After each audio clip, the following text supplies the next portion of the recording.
What is going on? Welcome back. I feel like it's over. We got a really big show. So we got all these people in here, all these great personalities of the beer tube world, all under one massive, well, virtual roof because we're all in different spots, social distancing. You guys know how that all rolls.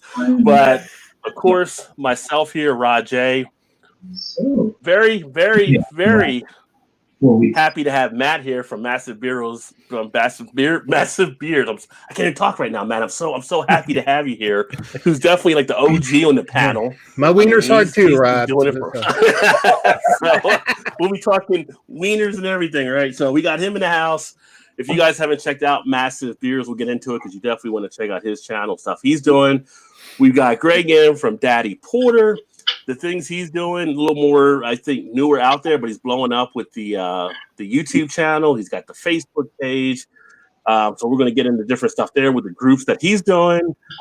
Beer Man, we got him out there also out in Southern Cal in the house, who's here with the most, well, it could be between him and Matt with the most defined beer for the evening. I don't know. It might have a beer challenge there.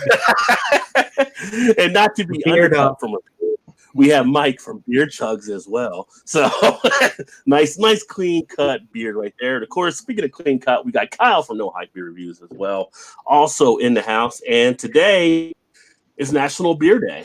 So figured get some people together, get a little stream going. Let's talk about some beer type things, enjoy some beers, and see what's all happening in the world. So hopefully everybody is feeling good tonight and ready to drink a little, chat a little. Get your beer on, as I always say. Don't take that. That's trademarked. Just telling y'all out there, don't take that. So what is going on, guys? We'll start off.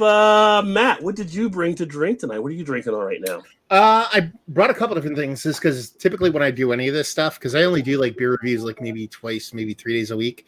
But I try to post stuff every day. So usually when I do anything beer related, I'll do like 2 or 3 beer reviews, maybe even 4. So I did 3 beer reviews right before I jumped on. Because I do them back to back to back. I don't drink the whole beer.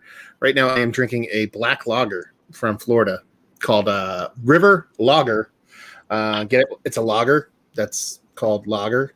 And it's a black lager, Shores beer. And it's pretty tasty. It comes from a viewer of mine named Charles. It's a pretty interesting story is that he sent me a bunch of beers from this brewery because he works there now, but 3.5 to almost 4 years ago, he wrote me just as somebody that watched the channel saying, I really like this brewery. You should really get some stuff from them. He didn't even send me a beer mill. Just said, I really like this brewery. You should try some stuff. 3.5 years later, now he's a cellarman at the brewery. So that's pretty cool. That is pretty cool. Nice. And let's flip it over to Daddy Porter and see what he's sipping on right now. I have a Crooked Stave Sabro Exploratory Crowler. I got it from my local. I had him on my show, Garth Beer Bar. His beer bar won. It was one of the best beer bars in Wisconsin. Actually, it was named by craftbeer.com as the best beer bar in Wisconsin. Last week, he was on my show 2 weeks ago, and then last week I called him up and he gave me a contactless pickup. I went to his website, looked at what he had, and my lady rolled up, put it in the trunk, waved goodbye. So I ended up with this wonderful crowler of this wonderful beer, Sabro Exploratory. I wanted to talk to you guys. My beer thing was talking about the Sabro hop and whether you guys have had a lot of experience to it or exposure to it, and what you thought of it. Nice. This is a double IPA. Drinks great. I'm sure all you guys are familiar with Crooked Stave out of Denver. So they do amazing beers. It's kind of funny you say Crooked Stave, and I was like, wait a minute, was I calling him Crooked Stave all that time? I may have. I don't know. I never heard of a wrestler called Rico Stave. You know what I mean? I just never thought about it, but I know about their beers as well and had some of their stuff too. Oh yeah. All right, let's swing it over to New York. Kyle, what you got there? No Hype. What's going on, everyone? Happy Beer Day. Drinking a local beer, trying to support local. I've never had this before, and daily double IPA, despite the name, and it's an IPA, not a double IPA. 7.3%. It's New England style for sure. There's a little bit of apricot puree in there, I guess, to try to take out some of the hop and just leave the juiciness. It's actually really good. I'm glad I grabbed some. But thanks for having me, Rod. Very nice. Well, thanks for coming in. Mr. Mike, what you got over there? All right. Well, I'm drinking one of my regulars right now. It's a Fantastic Haze Imperial IPA out of Sierra Nevada. If you haven't had it, I would compare it to the Voodoo Ranger Imperial IPA from New Belgium. It's pretty much just a very, very well, it's a 9% alcohol per volume, so it's up there in terms of ABV, as opposed to the normal haze, which is like 6.8 or something like that. But it still tastes pretty good. Not a high alcohol flavor, so it's very tolerable, very good for its flavor for the Imperial size. Nice. Yeah. Awesome. And Bearded, what do you got down there, my friend? I went up to my local tap house and picked up a Russian River Pliny the Elder, double IPA, 8% ABV. Beautiful color. If only our local place was the Russian River, you know? Right. I think he just came into my house like I'm Eddie Murphy, and he's Rick James and put his feet up on my couch, bringing in some damn Pliny the Elder. Yeah. This is a bad time to mention my buddy may be bringing over Pliny the Younger this evening. Oh, dude. Very nice. Very nice. Yep. And then for me, what I'm actually starting out with, this is actually from one of our local breweries. It is from Braxton Brewing. They actually teamed up with Graders, who's actually an ice cream spot here, to do the black cherry chocolate chip white stout. Every year they get together with them to do a beer. So this is the one they did for this year. Stout brew with cacao nibs and sweet cherry puree. And this one is 7.4 ABV, 30 IBU.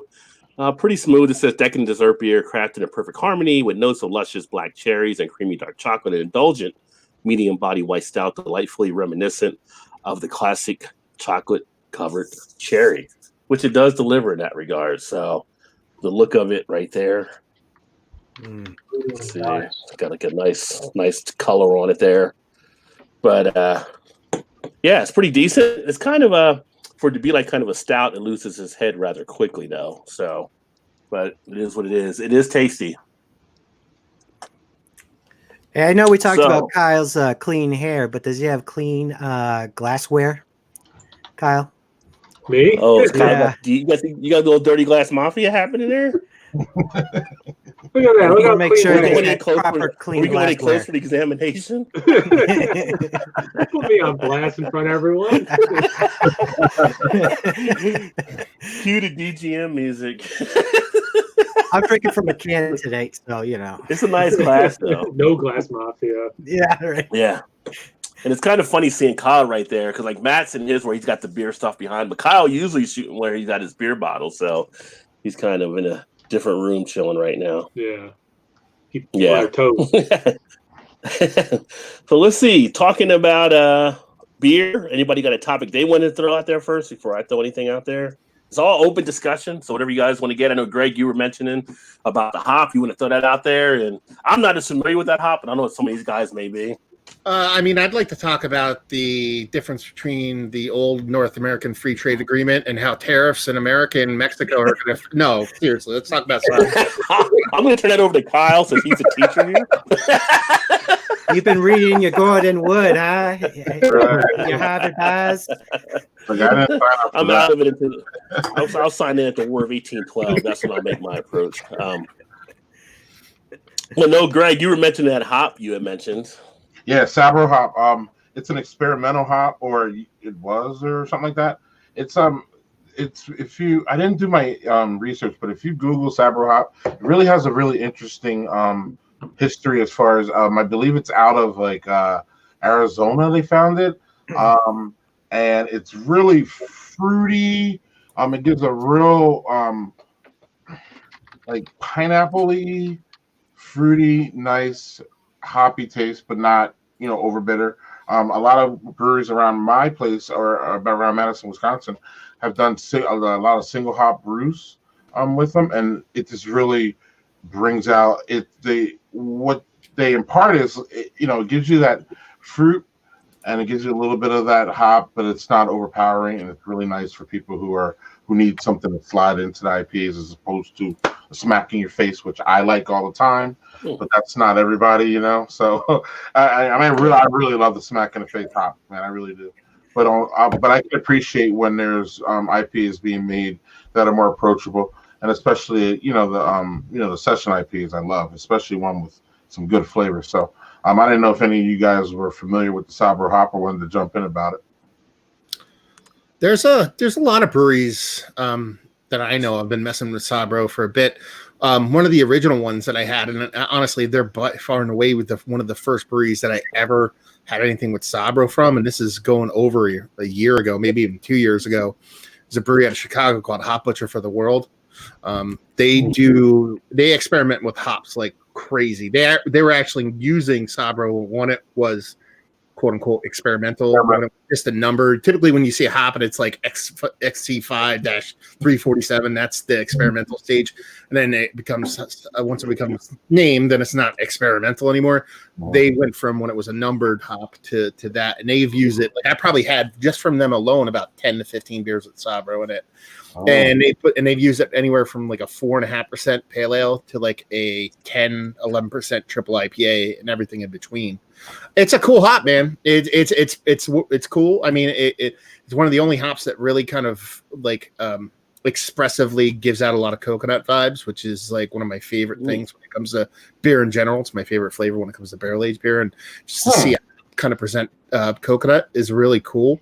But it's a fun hop for sure. I like it. I haven't had a ton of single hop variants with it. There's a bunch of people that say they do single hop, but it's not. With it, there's always like hops behind it, but I like it. I think it's fun. Matt took everything I was going to say. I was going to say, you were up there like, he's taking my thunder. He's taking my thunder. I haven't had it often, but one of them was a Hop Butcher beer. And yeah, the coconut with all the other tropical stuff was just so awesome. Yeah, big fan of that.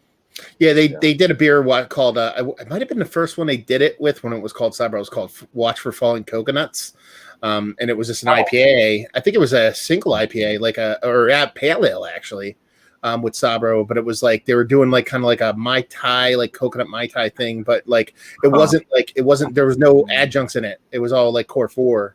You know what I mean? Like, and they were imparting all that kind of flavor just from core 4 and hop ingredients. It was really fun. Interesting. Yeah, I haven't come across it. I don't know if you guys have, Mike or Bearded, if you come across it at all, or No, I haven't heard of that one. Yeah, no.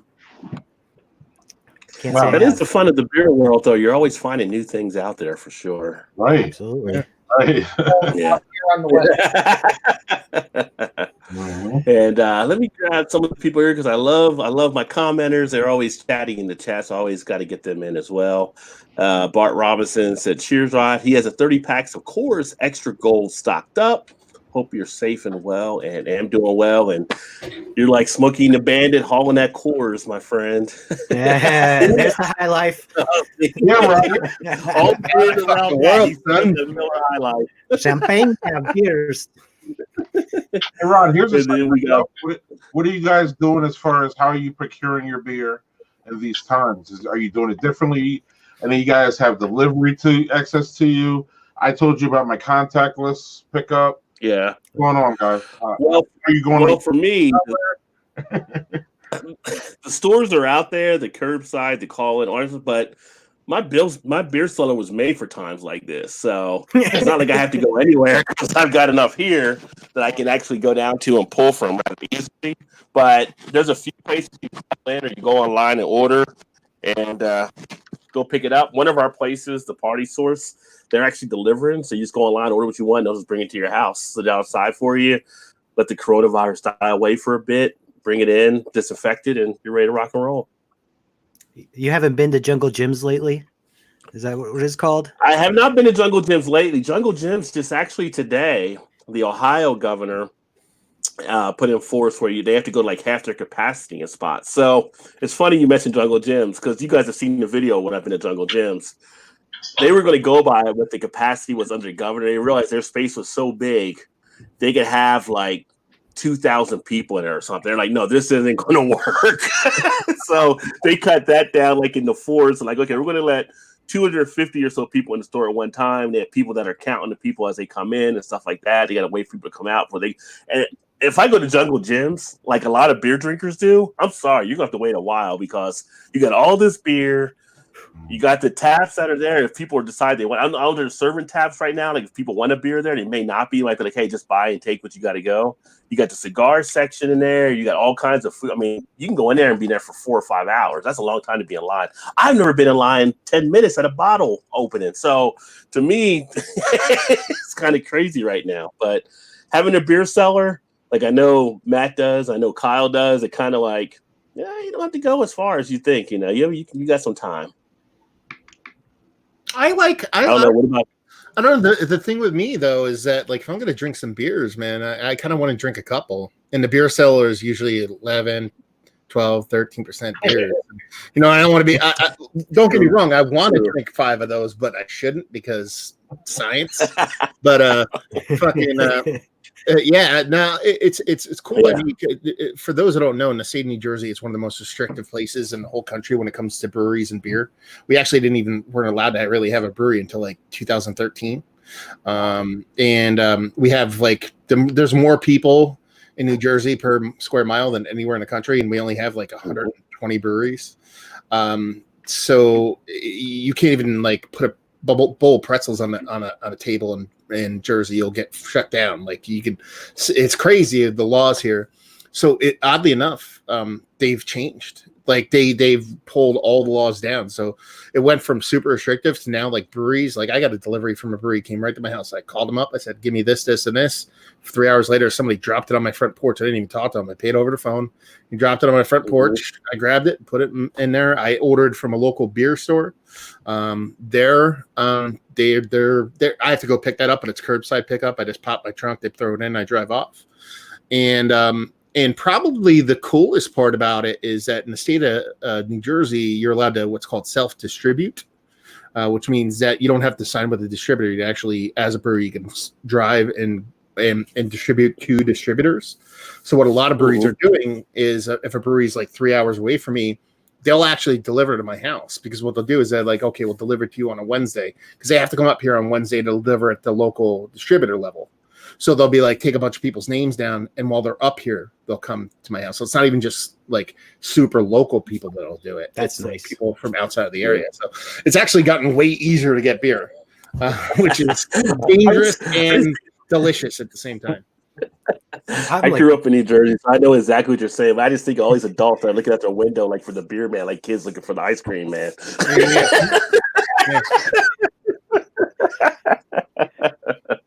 What about anybody else? I'm like waiting for some of my local breweries to expand their radius so they can actually reach me for delivery, because like I'm just outside of these people's circles, being like 12 miles out or something like that. So I wish there was a kind of distribution like that here in Los Angeles. Are breweries allowed to self-distribute in California? Yeah, I think they are. Yeah. Okay. Because typically, I've seen a lot of the breweries here in New Jersey change their tune.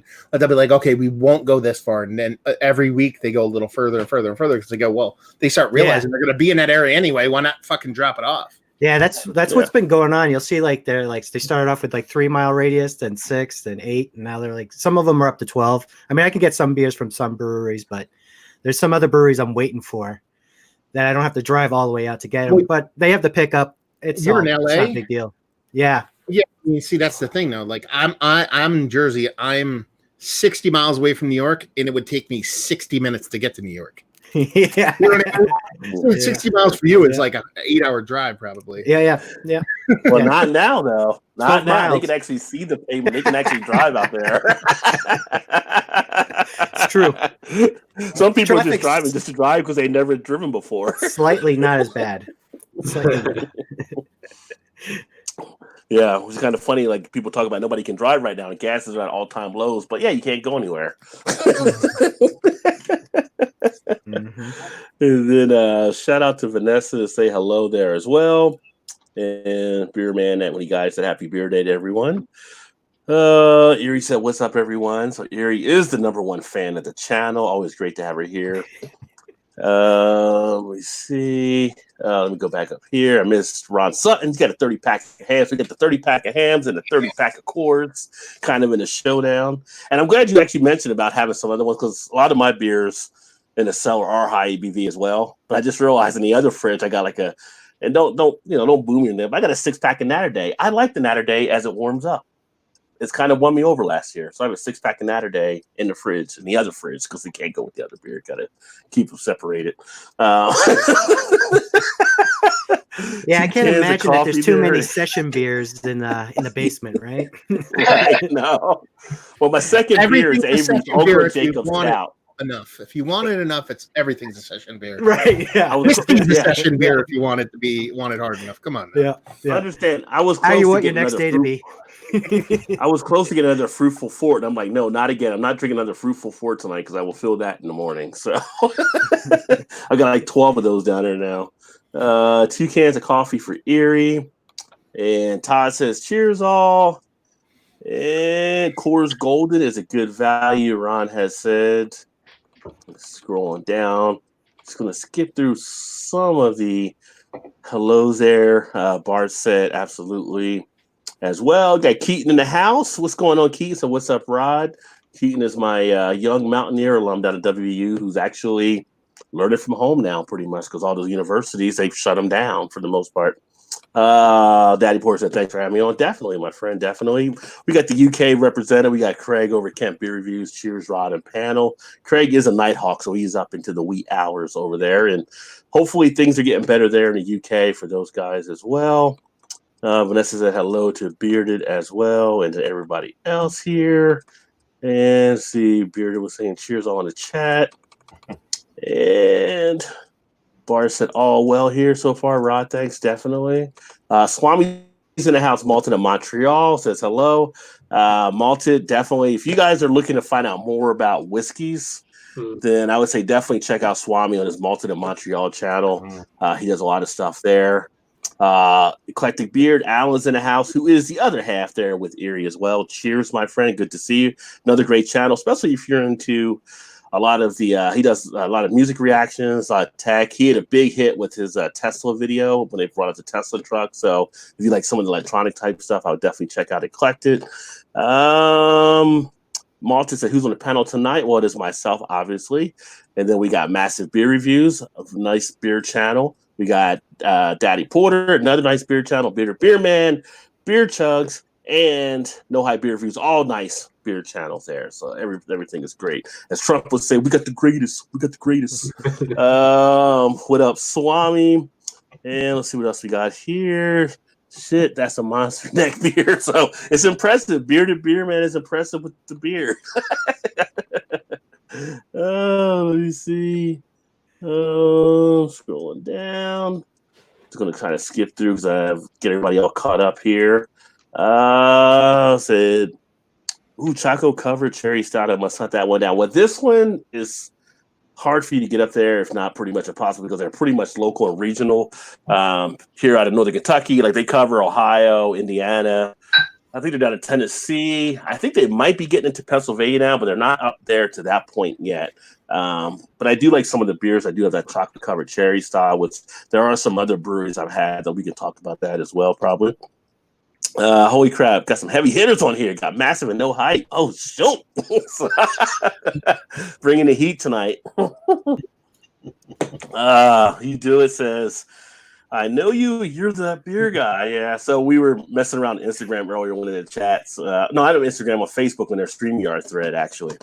I found some Imperial Maple Stouts from Vermont. Vanessa is big into the Imperial Maple Stouts. She does enjoy those. And you do it with a shout out to everybody as well. People sure love the green screens. Yeah, people like to use them. You can use them. Why not? Some people like to use them. So Chugs has got his rocking. And we're going to talk about what the ABV there. Let me see here. Wait, what? We were going to talk about NAFTA. I'm unsubscribed. So, see, Matt, you got somebody worked up, ready to have that discussion. Man, it's important, man. It is important. Oh, what if we never had NAFTA? That changed a lot of stuff, but we don't want to get into that road, do we? So, hello, you do it. So, some shout outs there. You talk NAFTA, so start chatting all math 24/7. Vanessa is also a math teacher, so she will get into working formulas here. What do you mean? New Jersey's the best state there is. Cough, best communist state. You do it is also in New Jersey, Matt, by the way. So. He's got a yellow background. Probably should be a red background. Yeah. He's down in South Jersey. How did you guys all stream at the same time? Well, we have the StreamYard program, and welcome Exit 12, because you're actually new. I hadn't seen you before, so glad you actually popped in.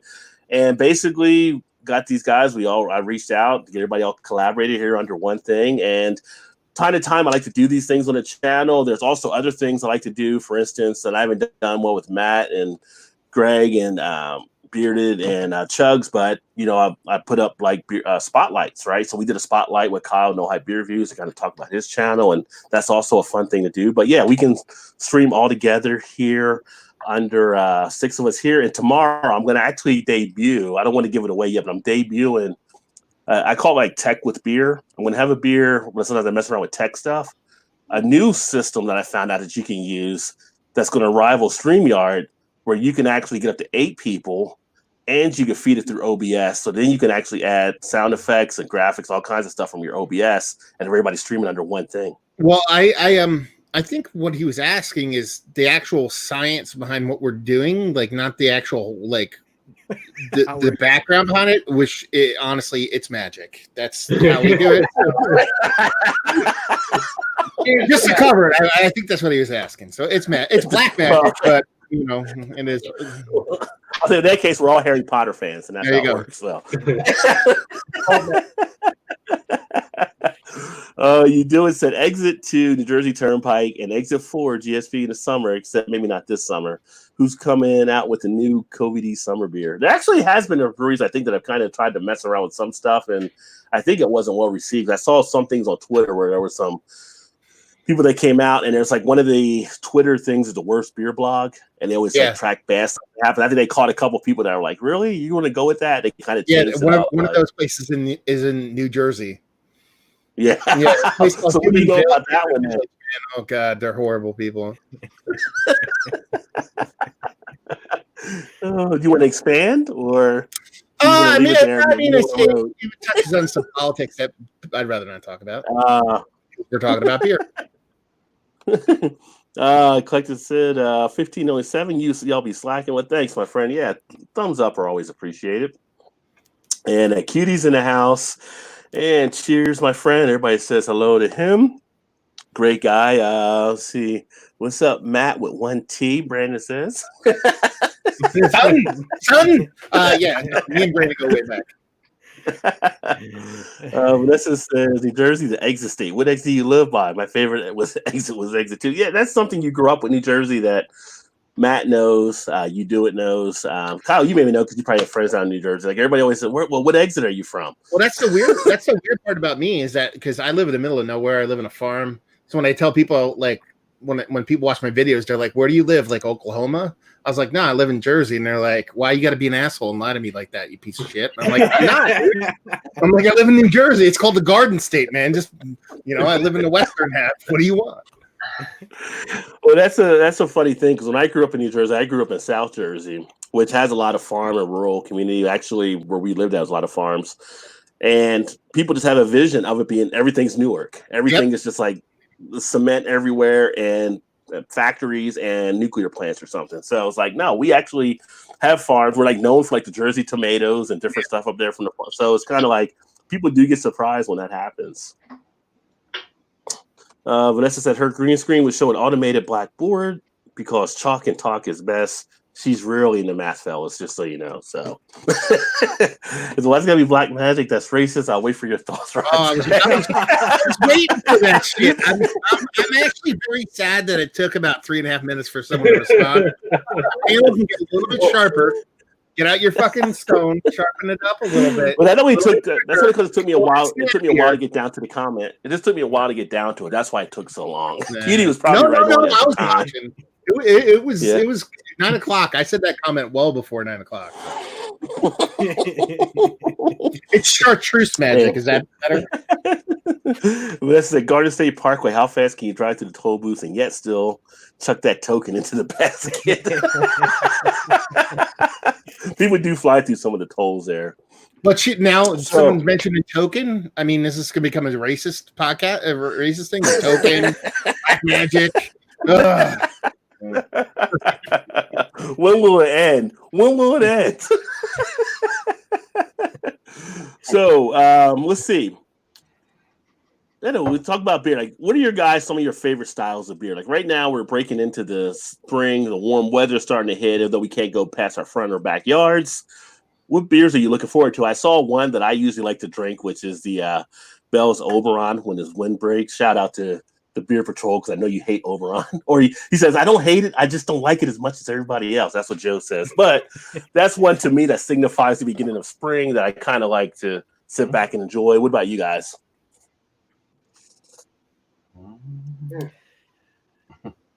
I'll go first. When the weather gets warm, I'm definitely looking forward to Dogfish Head Sequence Ale. I want to drink a lot of that this summer. That's a good one. I like that one. Mm-hmm. For me, there's Daddy, you're from what, Colorado? Were you from Daddy Porter? Oh, he's Wisconsin. And then Beer Trucks California, and then Bearded Beer Man. Where you from? Northern California. Do any of you guys get Allagash? Yes, No. I still do. So Allagash typically puts out a bunch of awesome like summer crushers. That's like my thing. Like Allagash is mostly known for like their white Allagash White or Allagash like a bunch of their beers, but they've been doing a lot of like low ABV. Low ABV is my shit. So especially in the summertime, springtime, I like low ABV beers. So they do what's called River Trip, and they do what's called Tiny House, which River Trip's like 4.4%, I believe, and River Trip is like 3.3%. And they're just like hoppy pale ales with like Allagash's jam is like expressive yeast, like Belgian style yeast. So not like most hazy IPAs and pale ales are all like two different yeasts. They use like a little bit more expressive yeast. So that kind of stuff is what I'm looking for. Not that I don't want to drink it during the winter time or whatever, but those are the ones that kind of signify spring for me. Whereas Kyle's is Sequence. Yeah, I can't wait for that stuff to come out fresh. Yeah. I don't know why people laugh there. It's called Sequence. Two styles. I wouldn't call them off the wall styles, but they're kind of not wild. One's picking up here is the Session IPA. I'm really starting to look for a lot of those. I like the drinkability of them, but I also like that they're lighter. Generally, I guess they're lighter calories and all that kind of stuff, or maybe lighter calories and carbs. Maybe that's just why we all care about our waistline that are on here, right? Right. I want to think about them so I can like slam a couple of them. But I'm liking with a lot of, at least around here, the breweries are showing the little oomph with the again the approachable IPAs. And I'm also down with the I'm starting to see a lot of them. I don't know about you guys, but the hoppy lagers or the dry lagers. Yeah, I'm really starting to really get into those because I like lagers, but I also love hops. So if you could put those together in a nice little, low ABV kind of thing where I can slam a couple and still do my stream at night, Rod, I can. You know what I'm saying? It all comes together nicely. To do a stream yet, so I've been good, but I don't even. I'll go first. That's maybe another question. Have you guys ever jumped on when you had too many, before you came on that?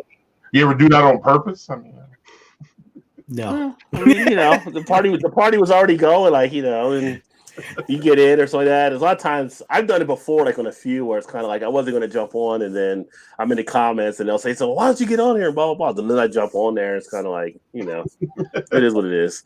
I just try to keep it not as high though, just because my wife's like, "Why are you in there making all that noise?" Just like I'm doing something right now. I'll expand on that question. Have any of you guys ever jumped on, realized you had too much, and just fucking Irish goodbye'd? Be like, fucking, I'm not even saying goodbye. I'm just fucking out, dude. I do that shit. No, on the reg. I've always gotten a goodbye out there, but it's sometimes I've thought about doing that because I've been on streams where people talk too much and you can't get the goodbye in. Yeah, and you're like, you should just talk out. You should just talk out. I can't say goodbye. I've been there. I've had streams where people in the comments have told me some people have talked too much. That is good. That's good. You run your streams. It's tough being a director and a producer and a participant. You get all these different things you're actually doing. And the host, And the host, right? Right. And what about you, Bearded and Mike? What do you guys like? Anything you look forward to? I usually look forward to. Well, in the old days, I used to look forward to the summer ale from Sam Adams. That used to signify summer for me. But that was years ago. Now I really haven't really thought of that question before. But I think I got to side with Daddy Porter over there. That I'm actually kind of looking forward to trying out more session lagers and stuff like that are like probably dry hopped and whatnot. Got like some nice florals. I know for me, I've been getting so much into the home brewing that I haven't actually looked to see what's supposed to be coming out. But I'm for my home brew club, I'm doing a light lager for the summer. So I'm looking at a lot of the lagers right now. So. And I like the idea of a hoppy lager. That sounds amazing. Yeah, that's something I saw breweries start messing with probably about a year and a half ago or so, 2 years ago. And it's steadily just been kind of trickling more and more, which makes sense because a lot of these breweries were trying to get in more of the macro lager drinkers. And it's like they started to catch on. We need to make something and we can start getting them used to some of this stuff. Maybe that slides them into the other type of styles as well. So, you have some people, like I always say, like if you have like a golden ale, that's an easy crossover beer and you can introduce a little bit of that hoppiness to it and people will enjoy it. It'll come from the macro over. Now, if you can get them from that to that and then over to maybe some of the pale lagers, then they may start getting into some of the ale. So it's kind of a steady building process. If you're like a adjunct drinker and you pick up a barley wine for the first time, you're gonna be like, what the hell? I'm going back to macro. I'm never coming back to craft, right? Like a lot of people I know, the first time I had a barley wine, they just thought it was the worst thing in the world. So, but then later on, they appreciate it and they kind of enjoy it now. So it's all about not jumping in too early on that palate where you wreck it. It's a weird world for new breweries to live in because, we're so conditioned. Like some of the better beers I've ever had have been lagers. You know what I mean? Like I'll drink Pilsner or Kel till I fucking pass out. I love that fucking beer, but you look at some of the more popular breweries, whether it be California, like some of the hype breweries. I didn't say popular, but hype breweries like Monkish or whatever. If you talk about out on the East Coast, other half, they can spin hazy double IPA in 2 weeks. You can't really do that with a lager. And you know what I mean? It's going to be, it's going to be a double or sometimes triple the amount of time. So you're taking up tank space, you're taking up time.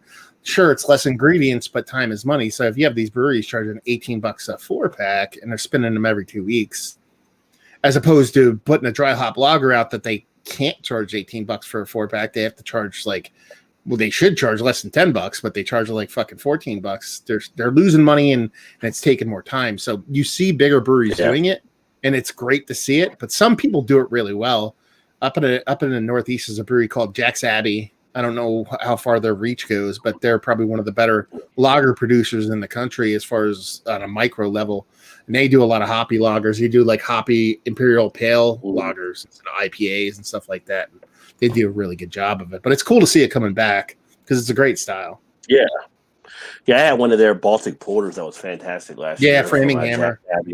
Yeah. And it was the Cordon version or something, so it was kind of taking it up a notch or so. Yeah. It was funny though, but one thing I was going to ask, so Mike brought up Sam Adams in a summer ale. So what are your guys' thoughts now with Sam Adams, Boston Beer, what they're actually doing? How do you kind of place them out there? And the reason I say this, they're basically right now at 5.3 million barrels coming in from production last year when they put them both together. Because now the Brew Association is again at a quandary. Like, do we keep them?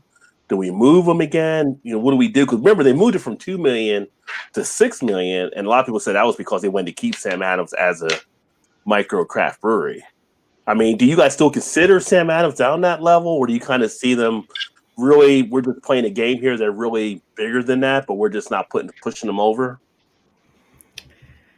Yeah, that sounds like in my perception of them, I think that they're big time now. I think you'd have to consider them macro for the amount of years and how available they are, especially when you get to their core 4 beers, you know, their winter, their Sam Adams regular, summer, and Oktoberfest. Mm-hmm. I mean, I don't think there's anybody in America that can't get that at any time when it's available, right? So yeah, I mean, I think it's perception. Yeah. Are they Granted, still? Sorry. No, go ahead. Are they still following the other guidelines for craft brewery? Or Yeah, they're still under the other guidelines. It's just when they put them and Dogfish together, the report just came out like the last month and a half, but they're at 5.3 and 6 million is the breaking point. They project them to be over 6 million this year, especially now, which we'll talk about this beer in a second, since they've released the Utopia Worldwide Stout that people are starting to get their hands on. That's flying off of shelves. No, Kyle's shaking his head no. No, that's my number one want. I want that beer so bad. Yeah, me too. Yeah, that's already out and people are already hitting it. I haven't seen it here yet either. Well, so. You won't. It's Delaware only. It's not going to leave Delaware. Oh, it's only Delaware. Okay. But I mean, you think they'll expand that though? I mean, it's got to. What do I think? What? That they'll expand out of Delaware because so many people with that want beer. it in another state. Yeah. I don't know. Well, I mean, it depends on how much they produce. But because I mean, really, they might want to manufacture rarity on that one, and only keep it in Delaware. That the way they drive up kind of the secondary market and have people look at it as a more premium product. But I mean, as far as Sam Adams goes, as far as their merger with Dogfish and becoming like bigger, so like this is my problem with the Brewers Association and their barrel. Like this many barrels means this is that like if the guy who made the Gremlin car made 1 million of those, but the guy who makes Ferrari makes 1 million, that means they're the same fucking car? No, you know what I mean? So just because you make the same amount as somebody else doesn't mean that you're on their level as far as quality. So I understand why the Brewer Association is trying to draw a line there. But Sam Adams has always been micro for me. I mean, micro is a really shitty word to use because right. It's hard to use. But I mean, if you've heard stories, I've heard numerous stories. I know personal people who own breweries who have gotten hops from Sam Adams when they needed them. You know what I mean? At cost for not an extra when there was hop shortages and stuff like that. So I don't think that, my personal opinion is that there's going to be a 3-tier system when it comes to beer. There's going to be like micro, macro, and then something in between. So there's going to be your Sierra Nevadas, your fucking whatever Ballast Points, whatever Sam Adams. They're going to be like that middle brewery. That's kind of the larger one. Then you'll have everybody else. So instead of being micro, macro, there's going to be some third thing. I don't know. Somebody could think of something way more interesting to call it than middle. Somebody once said to me regional. No, because I think regional is a totally separate thing. I think that's your local tap house. It's kind of like how England works, where every tap place has their own brewery and their own beer. I think we're experiencing that now. Like all of us have that local brewery that might not be hyped, but makes really solid beer, and you just go there.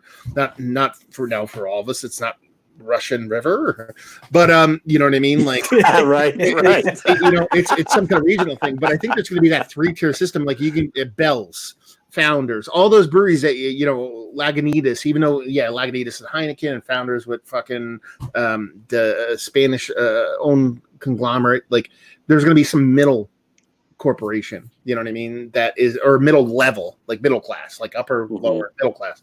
That's my opinion. So but Sam Adams, like, to me, I mean, the beers they make, like, are still really tasty. Doppelbock, their Doppelbock's one of the best Doppelbocks. Utopias is fucking fantastic. There's so many good little beers they make. I don't know.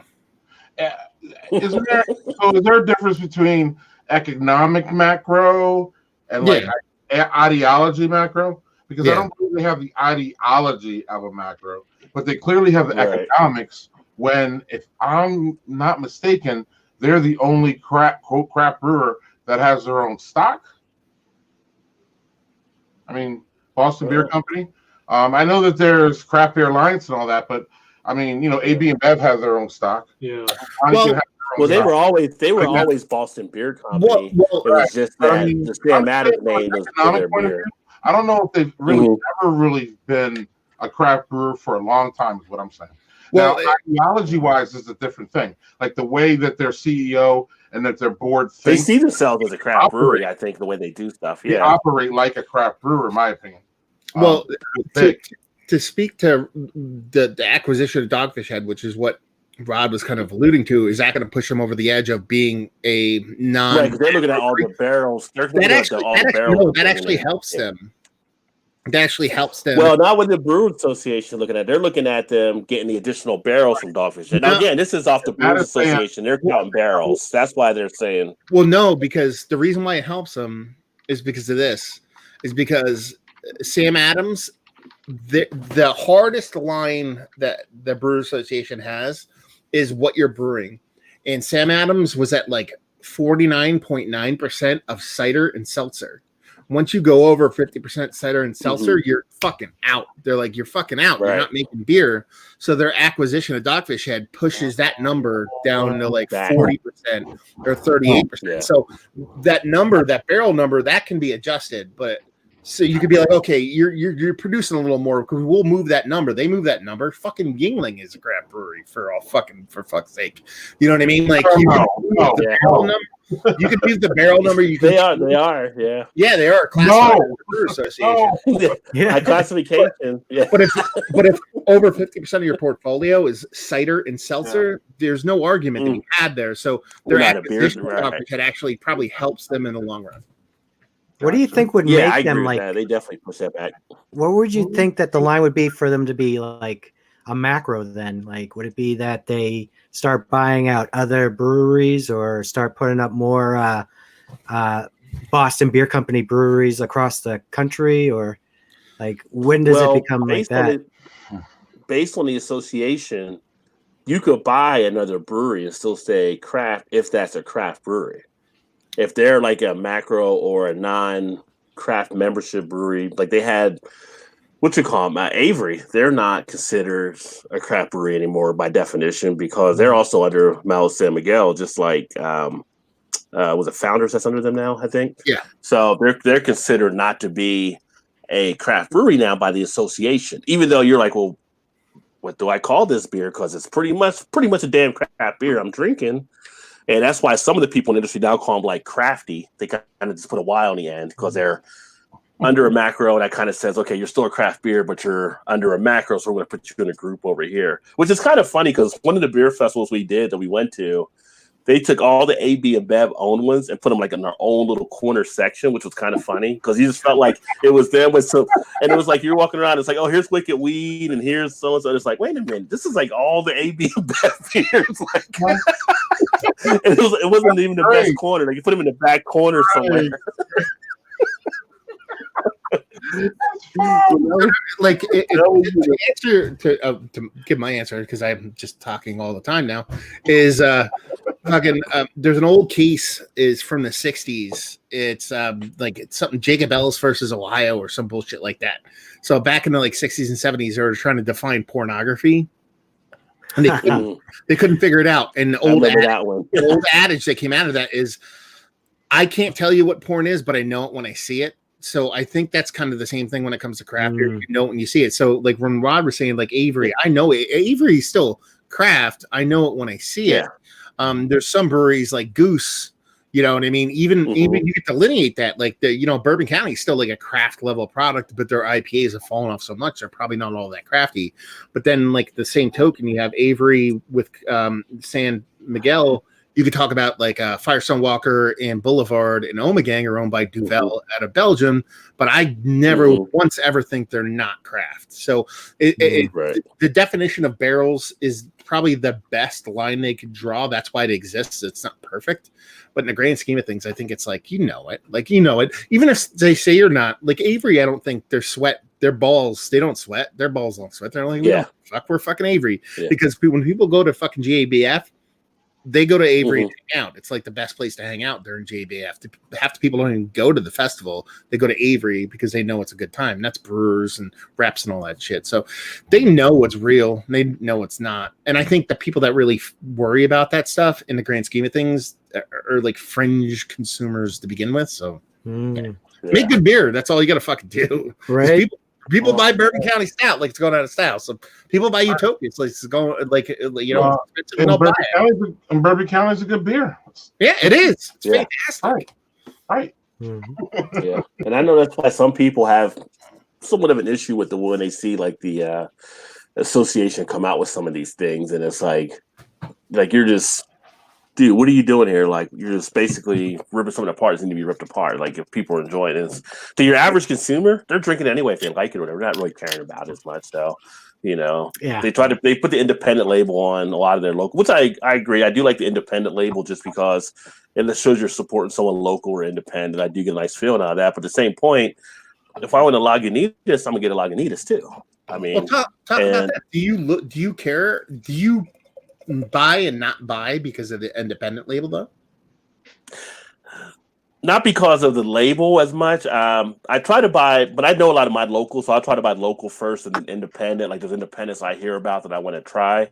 But at the same point, I also, if it's a good beer, I'm going to still enjoy a good beer. Like right now, people are pulling up the Waldo's and I can't find it in any of my stores around here again. That's a good beer from Lagunitas.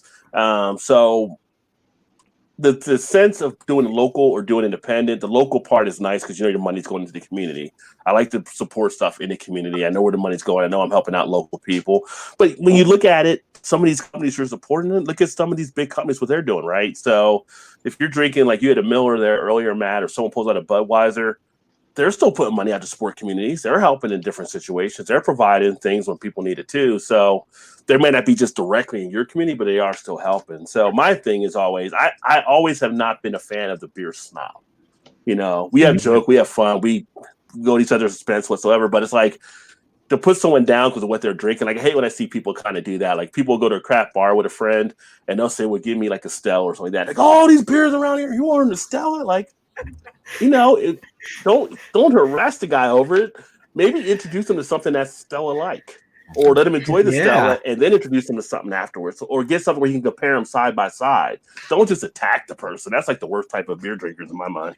But don't you think the opposite applies? Like in the sense that and this is where my kind of if I'm going to nitpick the independent label, just because something's independent doesn't mean it's good beer. So for someone to pull off an independent beer and be like, this is independent, so now it's good craft beer, be like, no, it's just independently made. It's not like a quality assurance stamp. You know what I mean? It just means they made it independently. So to buy something just because it's independent for the sake of it being independent is akin to not buying something because it's not. Like that's a conundrum. And I'm not saying one's right or one's wrong or whatever. I'm just saying both ends of the spectrum are flawed, and that's where you know what I mean. That's where the whole drink what's good and know like you just I don't know. Yeah, maybe I've been on that end as well. I've had some independent. It's like, dude, this is not in your lane. Go back to your lane. You guys are great on IPA. I don't know who the hell told you to come out here and make a Roush beer, but no, go back and just stick with the IPAs. Nobody makes Roush beers. Now you're just fucking killing porky guys. That's like all these LA beer companies with their West Coast IPAs are like really great, obviously, but then they show their New England style IPAs, which is really just like a West Coast hazy, really. Yeah. And unfiltered West Coast. Yeah, exactly. It's still got to be West Coast a little bit in some ways. Can't just be a traditional New England style. Right. So I agree with Matt. You say anything, Kyle, or I thought Kyle was going to say something too, or you just now? Now? Should I open another beer? Are we going to keep going? Oh yeah, keep going. Yeah. Does that mean you get fucked out? You're a teacher, aren't you working from home tomorrow too? Tomorrow. He pulled the shit when I did a live stream last time. What? Oh man, He pulled the same shit last time when we were hanging. And they're like, I don't. Oh, Kyle did beer. last Be time? like, how do you not have like 9 beers sitting next to you right now? Yeah. You know. Oh. Vanessa was talking about her math thing, sharpening stones on her coffee table next to her. I know she has a chalkboard somewhere there. Let's see. LOL Vanessa Express Pass. That's what we were talking about. Throwing into the tokens. Garden State toll tokens. I still have a roll. Before Easy Pass, Easy Pass. One time I got freaked out back in the day with Easy Pass because I was in the wrong lane and we were going into New York. And you know how it is if you're wrong lane. If you don't stop, like people are hung. It's like you just kept going. They never sent a ticket or anything like that. We had a rental car, but it was kind of like, what do? You're here. There's nobody in the booth. You can't really do anything. So you just kept driving. You know what? Golden State Bridge will screw you over on that. I tell you, I was coming back into San Francisco after checking out the tourist side, the other side, and they don't have it all right because there's booths there for tolls and stuff like that, but then they shift everybody over and they say you don't need to pay. So then they just send you a they take pictures of your car and they'll send you the bill later. And then they give you like 30 days before then they'll tack on the fees if you don't pay it in that time. Opposite in Pennsylvania, they have exits that are Easy Pass only. To where like if you get off and you're like, oh, wait a minute, and like, oh, you're fucked. And there's nothing you could do. It's like $75 fine. Like they don't care. They're like, you're screwed. Like, and it doesn't even say anything. Like you get off and you're like, wait, this is Easy Pass only. Like, there's nothing you can do. You gotta do that around LA too. You gotta be careful which ramps you get on and off, because if you go from one interstate to another, you'll end up in the Easy Pass only lane, right? And you have to be at it. And it's weird how it is because like the on-ramp, it's only Easy Pass. So you get charged without even knowing that you're in the wrong lane. If you're by yourself, they'll take pictures of you. It's funny. Government always looking out for your best interests. It's awesome. It's huge. Yeah. Oh, you do it. Aren't these all names for beers? Token, Black Magic, New Jersey, A-Hole sounds like a great beer name. Cutie said, fight the power, Daddy Porter.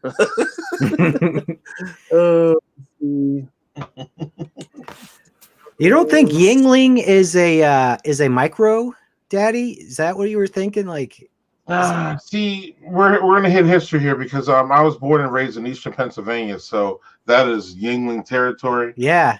And I moved away from there, and I became a craft beer guy, and I didn't live in Pennsylvania, so I just look at Yingling Lager as some dumb, stupid lager that I drank too many of when I was a kid.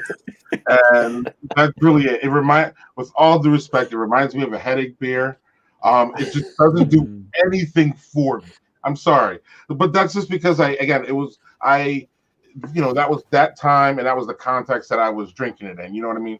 So I recently went back to Pennsylvania, and I recently had a couple times, and I enjoy it for what it is. To be honest with you, truth, I just don't. I know they have a porter, but I never had that, and I don't feel any crafting. I don't feel any brains going into this or any creativity or any for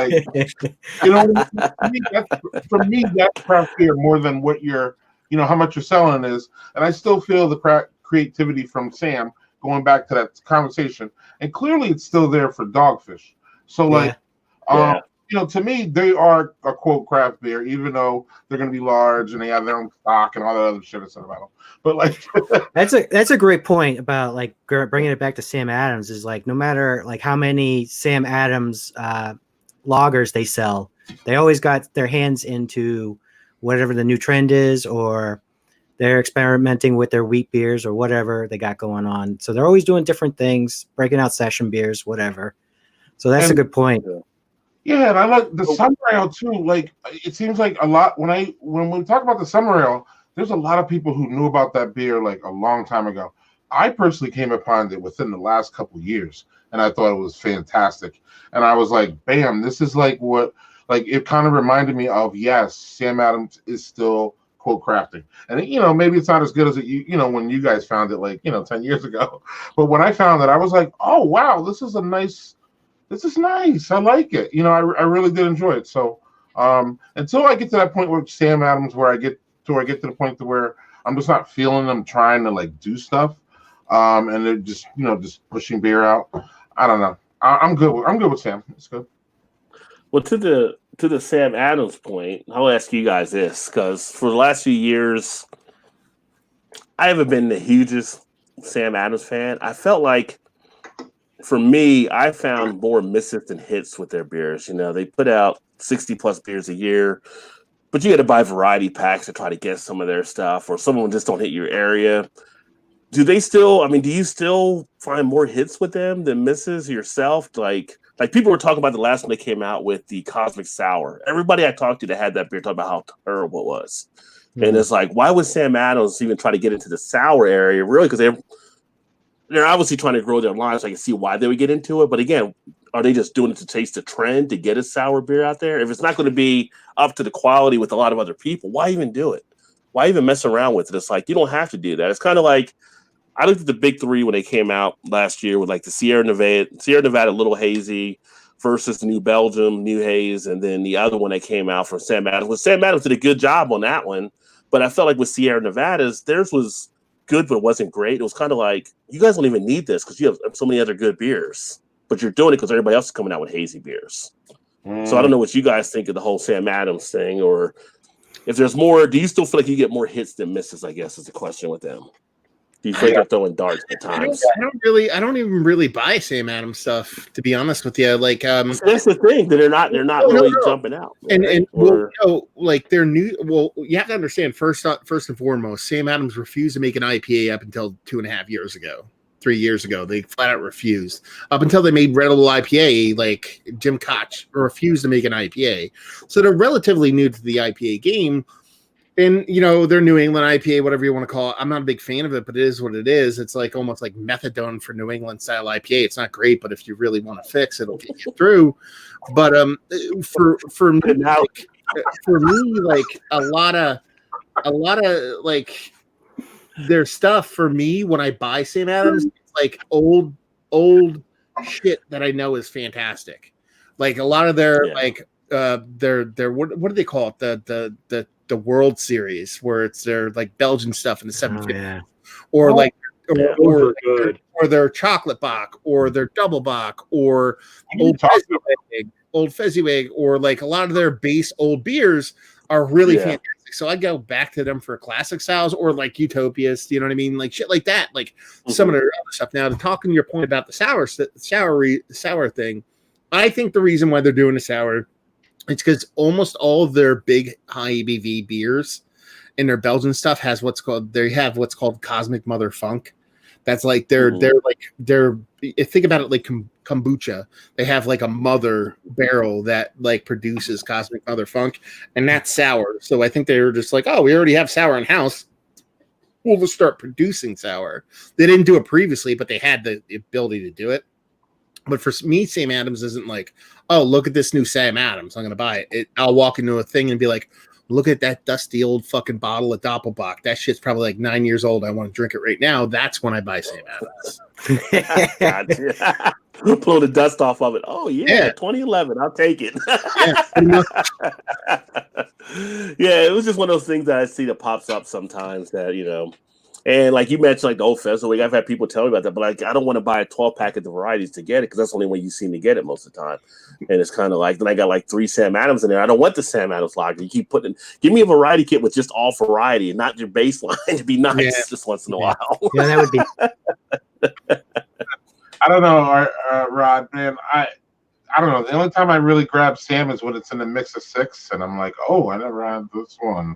Or, I've done that like at Kroger. It was like a make your own 6-pack. And it's like, okay, I never had that one before. Even though then I'm overpaying because you make your 6, it's $9.99, but you can get a Sam pack for like 8 something or whatever. So, or when you're at a craft beer bar and I see something that's noodle salmon, I'm like, oh, can I have a taste of that? And I'll taste it, and I'm like, oh no, give me that stone, or you know what I mean? Like, Yeah. I'll always try it, but I'll never. I don't know. Yeah. Yeah, I've like the last two Sams I've had was probably the Oktoberfest back in October, and the New England IPA, which was probably almost a year ago. And I agree with Matt on the New England IPA. Like it's like if you really have a fix and that's the only IPA you can get New England style, then you're okay. That's fine.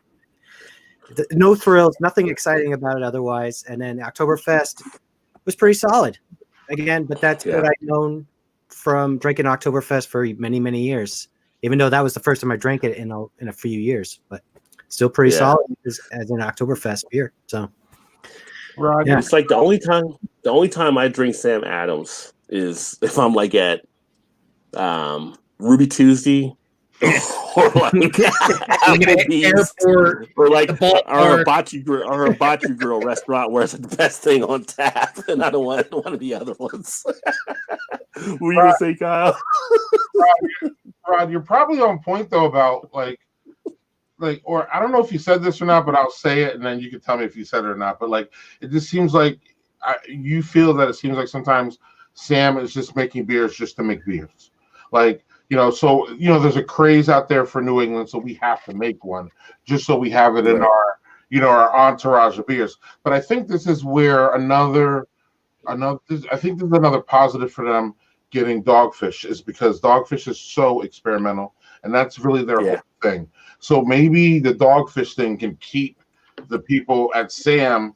I mean, they're the same now, but maybe whatever it goes on, they can keep them on their toes as far as trying to be innovative, but at the same time still being that Sam Adams that people want. Like, again, maybe we don't want the Sam Adams, but there's really a good segment of people that love the lager and don't really want Sam Adams to change at all. Now we're the guys over here saying, oh no, we want Sam to try to be innovative as much, but maybe we just need to look to Dogfish for that because now that's under their thing. I'm not sure. Something. Yeah. Well, to combine all places together, the number one selling sour in America is Sequence Ale. So like they actually have now under their umbrella that new hype style. They have the number one selling one now in their portfolio. Yes. Yeah. Kyle gets 5 seconds. They do. He's gonna work that Sequence Ale, baby. He's gonna work that. It's a good beer. It is a good beer. I do like that beer. Yeah. Yep. Let's see. Vanessa, she managed 80 through the booth in her Berliner race in 2 other vehicles one time. Vanessa has a lot of wild stuff she does. Gilbert's in the house. It's only racist and only attacks of gingers. No, gingers are now wait a minute. Behind Gilbert's comment, because you guys made it, there's a thing that goes back to Redbeard on that. So Redbeard on my streams one time. So are fat dudes with beards. I'm not. Come at me. So my tokens are probably in my junk drawer. Beer says, Gilbert, that's false. Gingers have no souls. Everyone knows that. Enjoying the chat from the Swanson, Salem County, South Jersey. Yeah, Bart's in Jersey as well. So Bart's another Jerseyite. And I'm supposed to get up to Jersey in August. And I think I told you before, Matt, my buddy, my high school classmate, he actually runs Spellbound. So he's the one me to get up there to come check out the brewery and stuff like that for sure. Yeah, definitely. And we got James in the house. JT, welcome, my friend. Good to see you. It's been a while. James is a good cat out of Chicago. I actually met him about maybe 2 years ago when I was in Chicago. We had connected. He watches the streams and stuff. We grabbed some beers up there at one of the restaurants. Had a blast. So good guy. Just knows all the layout in Chicago of all the breweries. Used to do martial arts at the Tang Soo School on Main Street in Woodstown, Bart. So you do it and Bart getting together there. So true. The collector talking about the ginger comment. Low ABV. I asked the Hughes liquor store what their highest ABV products were. Sadly, the crew worked and had no clue.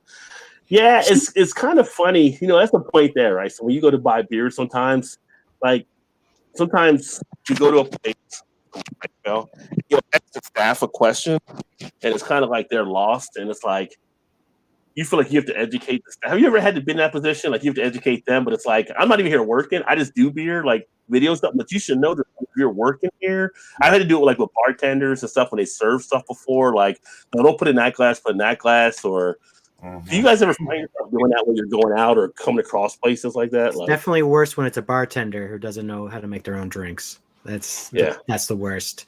Do you guys have a TV? Do you guys have TVs in your house? Still, yeah. There's a show called Parks and Rec. You ever see it? Yes. What's it called? Parks and Rec. Oh yeah. So there's an episode where Ron Swanson goes to Lowe's to buy shit, and the guy comes up to him and he says, "Can I help you, sir?" And he goes, "I know more than you," and just keeps walking. Yeah, I just do that. No, I mean, like, but from what Vanessa is saying, I think she was kind of making fun of me, like loving low ABV stuff and wanting high ABV stuff. Yeah, I love high ABV beers, but I need low ABV beers. It's kind of like I'm pretty sure like heroin's awesome. I've never done it, but I'm pretty sure it's fantastic. But like that's where you want to think of like weed versus heroin. You know what I mean? Like I want IPA, like an 18% brewery barley wine. Like I don't want to do heroin. Every now and then maybe kind of dip into that for a hot second, but most of the times I want like a state the drug reference is working now. I'm starting to think you got a side job out there working the street, get somebody on the street working for you. That's not what you're supposed to get for that. Who gave you that amount? Go out there and get more. Matt, you're out on a farm, right? So you need those lawnmower beers, right? You need like fuck yeah. Yeah, I hear you. If I was allowed to touch the lawnmower, I'm literally the only male in history who's not allowed to touch the lawnmower. Why can't you touch the lawnmower? Serious. I'm dead. So I live in a farm, and there's like there's technically 3 houses on the land we live, and it's all relatives, and we have this really beautiful, like it's not mine. It's a really nice like green, like classic green John Deere lawnmower, and it's like my mother-in-law's like baby. So all her favorite thing in the world to do is to mow lawn. So she just mows the whole fucking thing, and it's like her thing. Like don't fuck with it. Like that's her thing. So I can't mow the lawn, but I can watch her mow the lawn while I'm drinking my lawnmower beers. So it still applies. It still applies. That's a win-win for me, Matt. That's a win-win. Yeah. You ever say you miss a spot to her or anything? Like, hey, you missed that. It's probably not a good move. Yeah. I'm not an asshole. Come on. Well, you can say, I'll go cut that over there. You missed a spot. Let me go drive over there and get it for you. See, that's missing spot is like heroin, and the cut spot is like fucking methadone. I mean, the analogies are fantastic. If I get paid every time I say sequence, how much you get paid every time you say heroin? I don't get paid. I get paid. Well, not cash. Get paid in There's all the drug dealers sliding me stuff over here. It's pretty awesome. His name's Taco. Is it back? Is heroin from Smack now? I mean, I thought Smack was the latest. I don't know, dude. It's called Rails, and we're not on it. Yeah. Cutie said Ginger's feed off the dreams of babies. I do like Red Bank, New Jersey. My makeup artist was there. Vanessa there. Red Bank's a nice little town. They have their own brewery now. Oh, do they really? Wow. Yeah, Red Bank Brewing. I haven't had anything from them, but I've seen stuff. You know.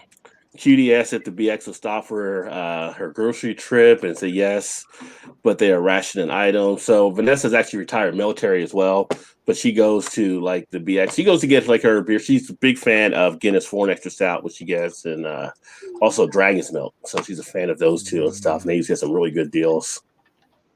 Cutie said good. The class sucks. Packy store base had Dragon's Milk for $7 for 4. I bought 8. So yes, she gets Dragon's Milk for $7 a 4-pack, which isn't bad. So not to the Rod J deal not to the Rod J deal level, but pretty close. I mean, it's a good government break there. That's a class A drug at that price too. Yeah, right. But of course, she said no TP, no Clorox. I need Clorox to sanitize everything, so I don't end in the hospital from infection. It's frustrating. People hoarding it probably don't know how to use it. Yeah, that is crazy with the whole hoarding thing taking place. Class 6 classification of items bought by military. Gilbert says spring beers are Blood Brothers Sour and Pilsners, Cameron's Cream Ale, and Dab. Most local breweries also Low Cottage Mega Crushers around here as well. So actually, Gilbert's up in Canada too. So in case somebody didn't see what he's ordered, actually, I've had Cameron's barley wine, which actually wasn't bad. Gas stations have Clorox, a little more expensive, but you can find it. Yeah, if you like hardware stores, you can go and get stuff too, like some of that offbeat things. Actually represents the classification for inspection purposes. And I have searched from here to Boston. I found a quart bottle at one hardware store. So there you go. See, people sometimes miss the hardware stores. Let me see here. Cutie says, seen hamburger and red meat on the shelves for the first time in a month. Truck just came in. Savannah is barren.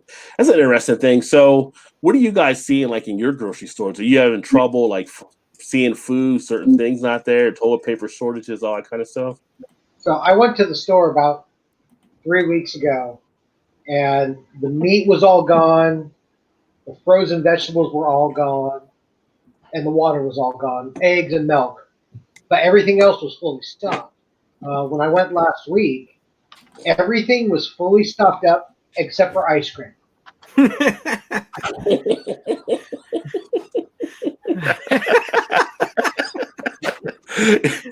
It gets weird on what is there and what is not there at times for sure. I've had everything but toilet paper at my place like recently, just a couple of days ago. Everything seems to be minus, one or two objects, but like, or brands. But yeah, we're besides toilet paper, there's nothing left. Toilet paper and paper towels get hit pretty much at ours, although last week there was some in for toilet paper and there was some in for paper towel. It's just a matter of when you go. But the one thing that has been missing the most the time's going, which I didn't realize, I must have moved to like Little Italy. I never knew pasta was that so far important if things go bad. Like there's never any pasta anywhere. Spaghetti, elbow macaroni, linguine. You're not getting any of it. Lasagna, don't even think about it. Every pasta type thing is gone. I don't know if you guys have seen that in your area, but I'm like, if I was in New Jersey, I'd be like, okay, there's a lot of Italians in Jersey. I understand. They want the pasta dishes. I'm in freaking Kentucky. Who's eating all damn pasta? For us, I got sauces. No pasta. Sauces on. I would assume it's like that in probably California or a couple other places. But for me, like before even all this shit went down, I could order groceries from my local supermarket and either have them delivered to my house, or have curbside pickup. So that's how we would do normally. Like we would just order. We wouldn't have them delivered because it's cost extra. We would just actually go pick it up and just do curbside. And we usually had to do that like a day in advance. Now it's gotten so crazy here that we have like they have a 2-week window and it's completely empty. Like you can't get curbside pickup. So and this is my favorite thing that happened over the past 24 hours is that like in New Jersey we have ShopRites, they're called. That's the local supermarket. And they started actually changing from you log on and then you pick your slot. You log on and they go, you're in line. You have to now wait in line until a certain time, then they'll allow you to shop. And what they're doing is they're allowing people to get things they want. Like instead of being like someone, because I'm sure there's a lot of people out there that are buying stuff they don't need and reselling it secondary. So you have to physically wait like online and wait and sit there until they go, okay, you have, when they say you're ready to shop now, you have 10 minutes to like basically agree that you're going to buy stuff, then you can shop. So basically you have to wait in line in order to buy groceries. And on my beer groups, everybody's like, I've trained my whole life for this. Like, this is what I've been doing my whole life is waiting online for beer. So this is like no joke to me. So it's like all these beer memes are popping up from people that are now waiting in line online for groceries that are basically like, I've done this for the past like 8 years to get all of my hazy. So I'm good to go. Like, no problem. Anybody else see any food issues type things, or what's it like up there where you're at, Kyle? Yeah, I mean, it's early on. It was hard to get meat. I haven't seen any paper products in weeks. most stuff, like the pasta finally last week. I've been trying to go once a week. Last week, pasta was picked over. Plenty of rice, some of those other staple things that people think about for the long haul, soup, canned vegetables, like that stuff was fine. But yeah, pasta was hit hard. Finally had meat on the shelf again. And but yeah, paper products just MIA. Yeah. Yeah, once we had Wisconsin is one of the fortunate states that had an earlier you guys need to stay at your house order. So once that hit, I mean, it was kind of bare that next week. And I don't know, I was a little bit, again, when you walk into the supermarkets and you're used to, again, this is an American thing, I'm sorry, first world problem. Like you walk in and you'd say no, I was going to say white world problem. White people problem? White world problem, but I meant first world problem. I thought you were going to say West world problem. The meat was robots. Anyway, go ahead. No, it's kind of disheartening when you go into a supermarket and you see things there. Like, it's just not something that we're used to seeing, So like that initial shock was like, boom. But it was like 3 weeks after. I mean, we started to get everything but eggs, and we're the dairy state, so I don't know. I just saw a report yesterday that they're literally pouring out milk because, we're just not using milk at the capacity that we would use in restaurants, and people are, rationing more and drinking less and all that. And they're literally pouring out milk here in Wisconsin. So it's really, really interesting. I mean, I saw eggs were a little bit bare, but they came back. So I skipped the market this week. I'm going back next week, so I'll give you a report next week. But we're doing. I think we're doing okay, but we'll see. Well, we know in Wisconsin, the only thing that matters is you guys have enough cheese. Cheese. So if the cheese is gone, it's going to be issues in Wisconsin because you guys are. I need. But I think we getting back to what we all, yeah, and getting back to what we all love is beer.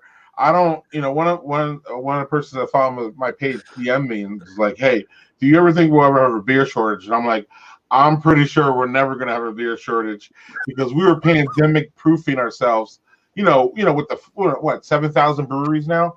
And again, we could talk. Rod, I think, wanted to talk about a little bit of, whether a lot of them are going to make it to the other side or not. But before we came into this, we had 7,000. Yeah. We'd actually been over. We went over to 7. I think last I saw it was like 73 something, 74. They were actually projecting 9,000 by the end of next year. Obviously, things have taken a change, but coming back to that point. So there was a piece that just came out, and it talked about some of the breweries. It was from the Brew Association as well, but some of the breweries that were kind of responding to it, saying they don't see themselves possibly being able to open doors if this goes for like another month or two, just because of their margins, how slim they are, them not being able to get out there and operate. And it's kind of interesting just to see some of the stuff. I have some of the breweries here locally that just closed their doors. I couldn't even do like the pickup thing. It was just too much for them to even try to do that because they didn't get enough maybe volume for them to operate everything for what the people that would come in there. So I don't know if you guys are seeing that in your area. What your guys feeling is that if you're seeing any breweries around where you're at that are kind of now worried about not making it to that next level. I mean, I think they're concerned around me, but there's probably like 4 breweries I've talked to, and they all said they're okay. They're not great, but they're okay. They're paying their bills, kind of a thing. I mean, they're definitely hustling. You see it every day on social media. They're like, yeah, don't forget, we're doing curbside, we're doing delivery. Here's what we're releasing this week. We still have this in the coolers. I mean, they're definitely. I mean, restaurants too. I mean, they're hustling. Because I think they feel that pressure and that potential reality. But at least the people I've talked to, things are okay.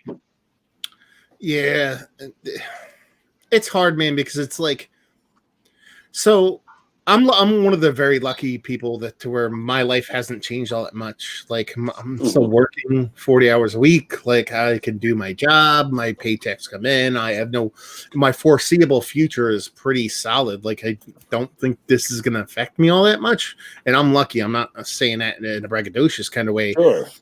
So, but I know some people that, that's not something they can really withstand. There's a lot of people that can this is going to really hurt them in a way that is going to really fuck their shit up. And it's pretty much a mirror image of what's going on in the beer industry in a way that the breweries that I don't think can weather this storm were breweries that probably weren't set up all that well to begin with. I'm not saying, spiritually or whatever, but I'm just saying like they were basically had a tap room, and there's always exceptions to the rule, but they had a tap room that was basically just scraping by, and this is the nail in the coffin.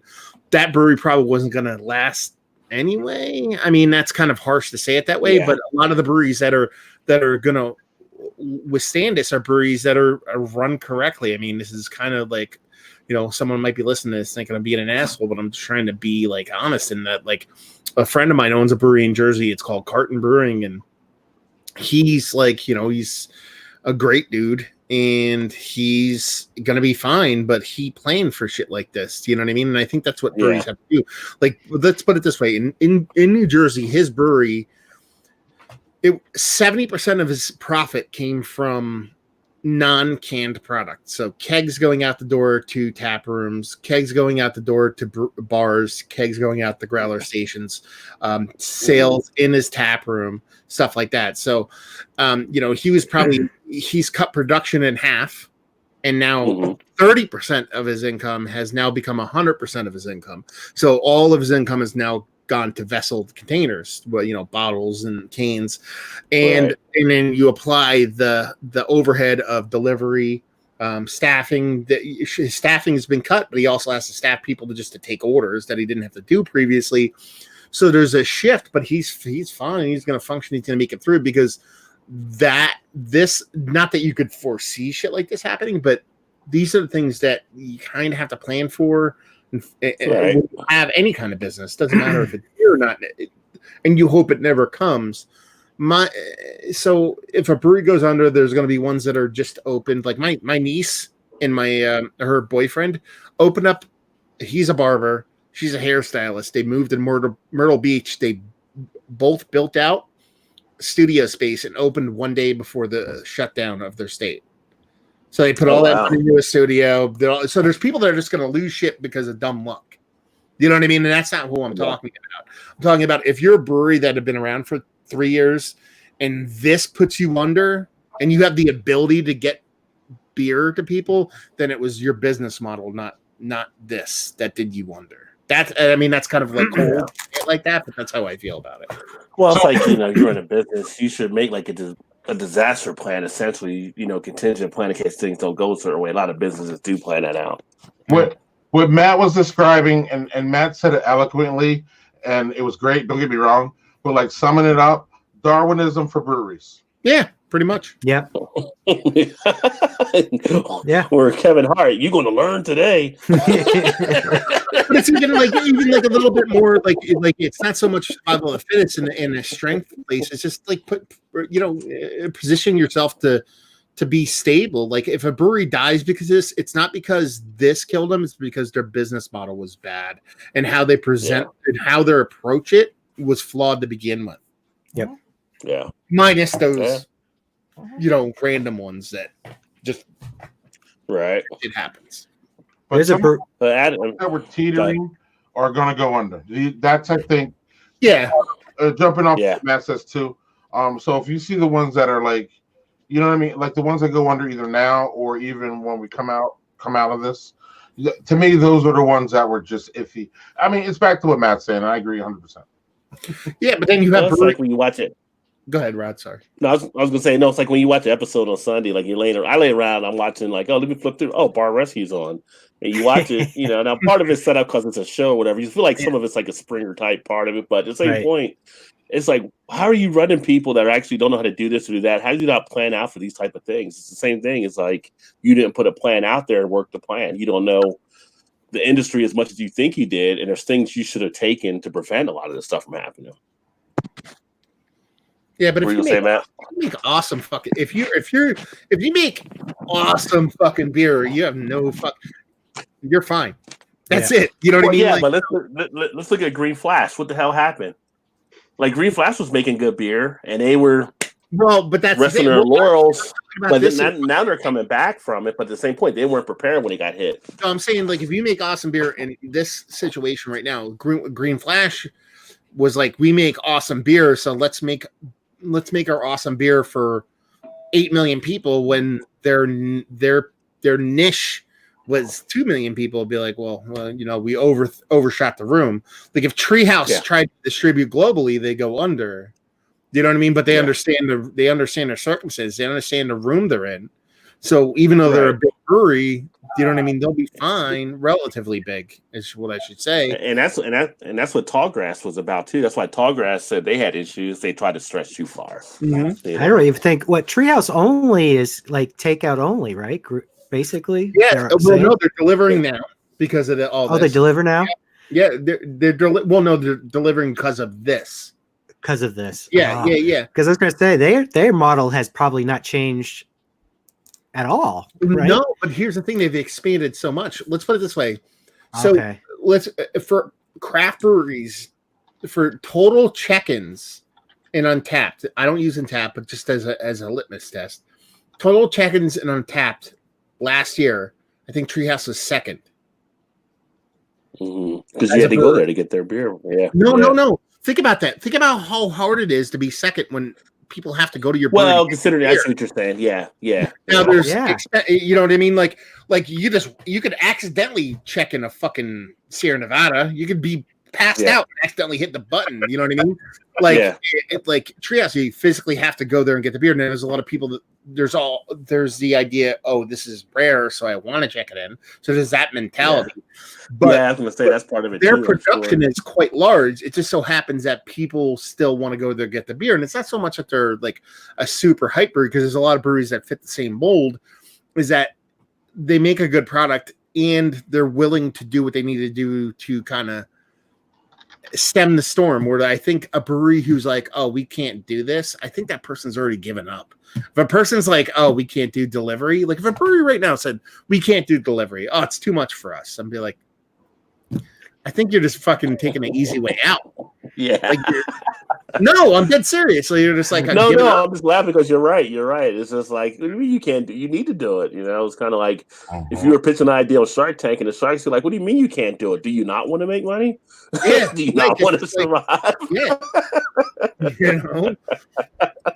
This could be the silver lining of the situation that we have, because maybe they keep this in the long run, this delivery service, basically, and then, you know, because that would be a big factor for here. We wouldn't have to go drive everywhere. There's a few things they're doing. I'm wondering how they're going to get the genie back in the bottle. You know, you look at the delivery of the breweries, the states now, like here in Ohio, they just did it today. Kentucky had done it a couple weeks ago. You want a meal for dinner? I'm gonna call the Italian restaurant, get a sent, DoorDash, whatever like that, and everything. Throw me in a couple beers with it or a couple wines, whatever. They're letting people do that now. So after this clears up, people are kind of like, why go out if I can have the food brought to me?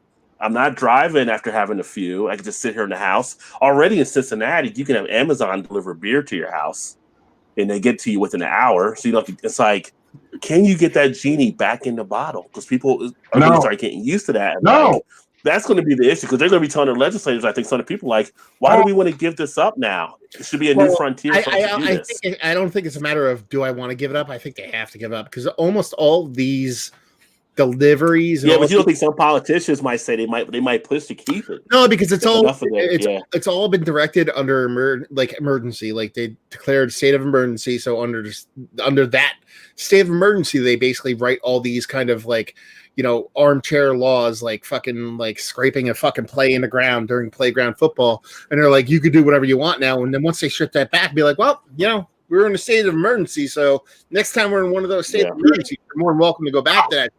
And that's where they'll hang their hat on. Go ahead, Daddy. Okay, so then you bet. Okay, so that's fine, but you better roll back all those things that you took away from us, like curfews and. That's that. No, that'll happen though. That's the thing though. You can't. So that's the kind of that's the balance. That's the kind of, what do they call, mutual self-destruction. So with the Cold War, it's like, okay, they have nukes, we have nukes. So people are so worried about being like, okay, it's going to be martial law, like all those crazy wacko people that think 5G is causing coronavirus, all those fucking wackadoos.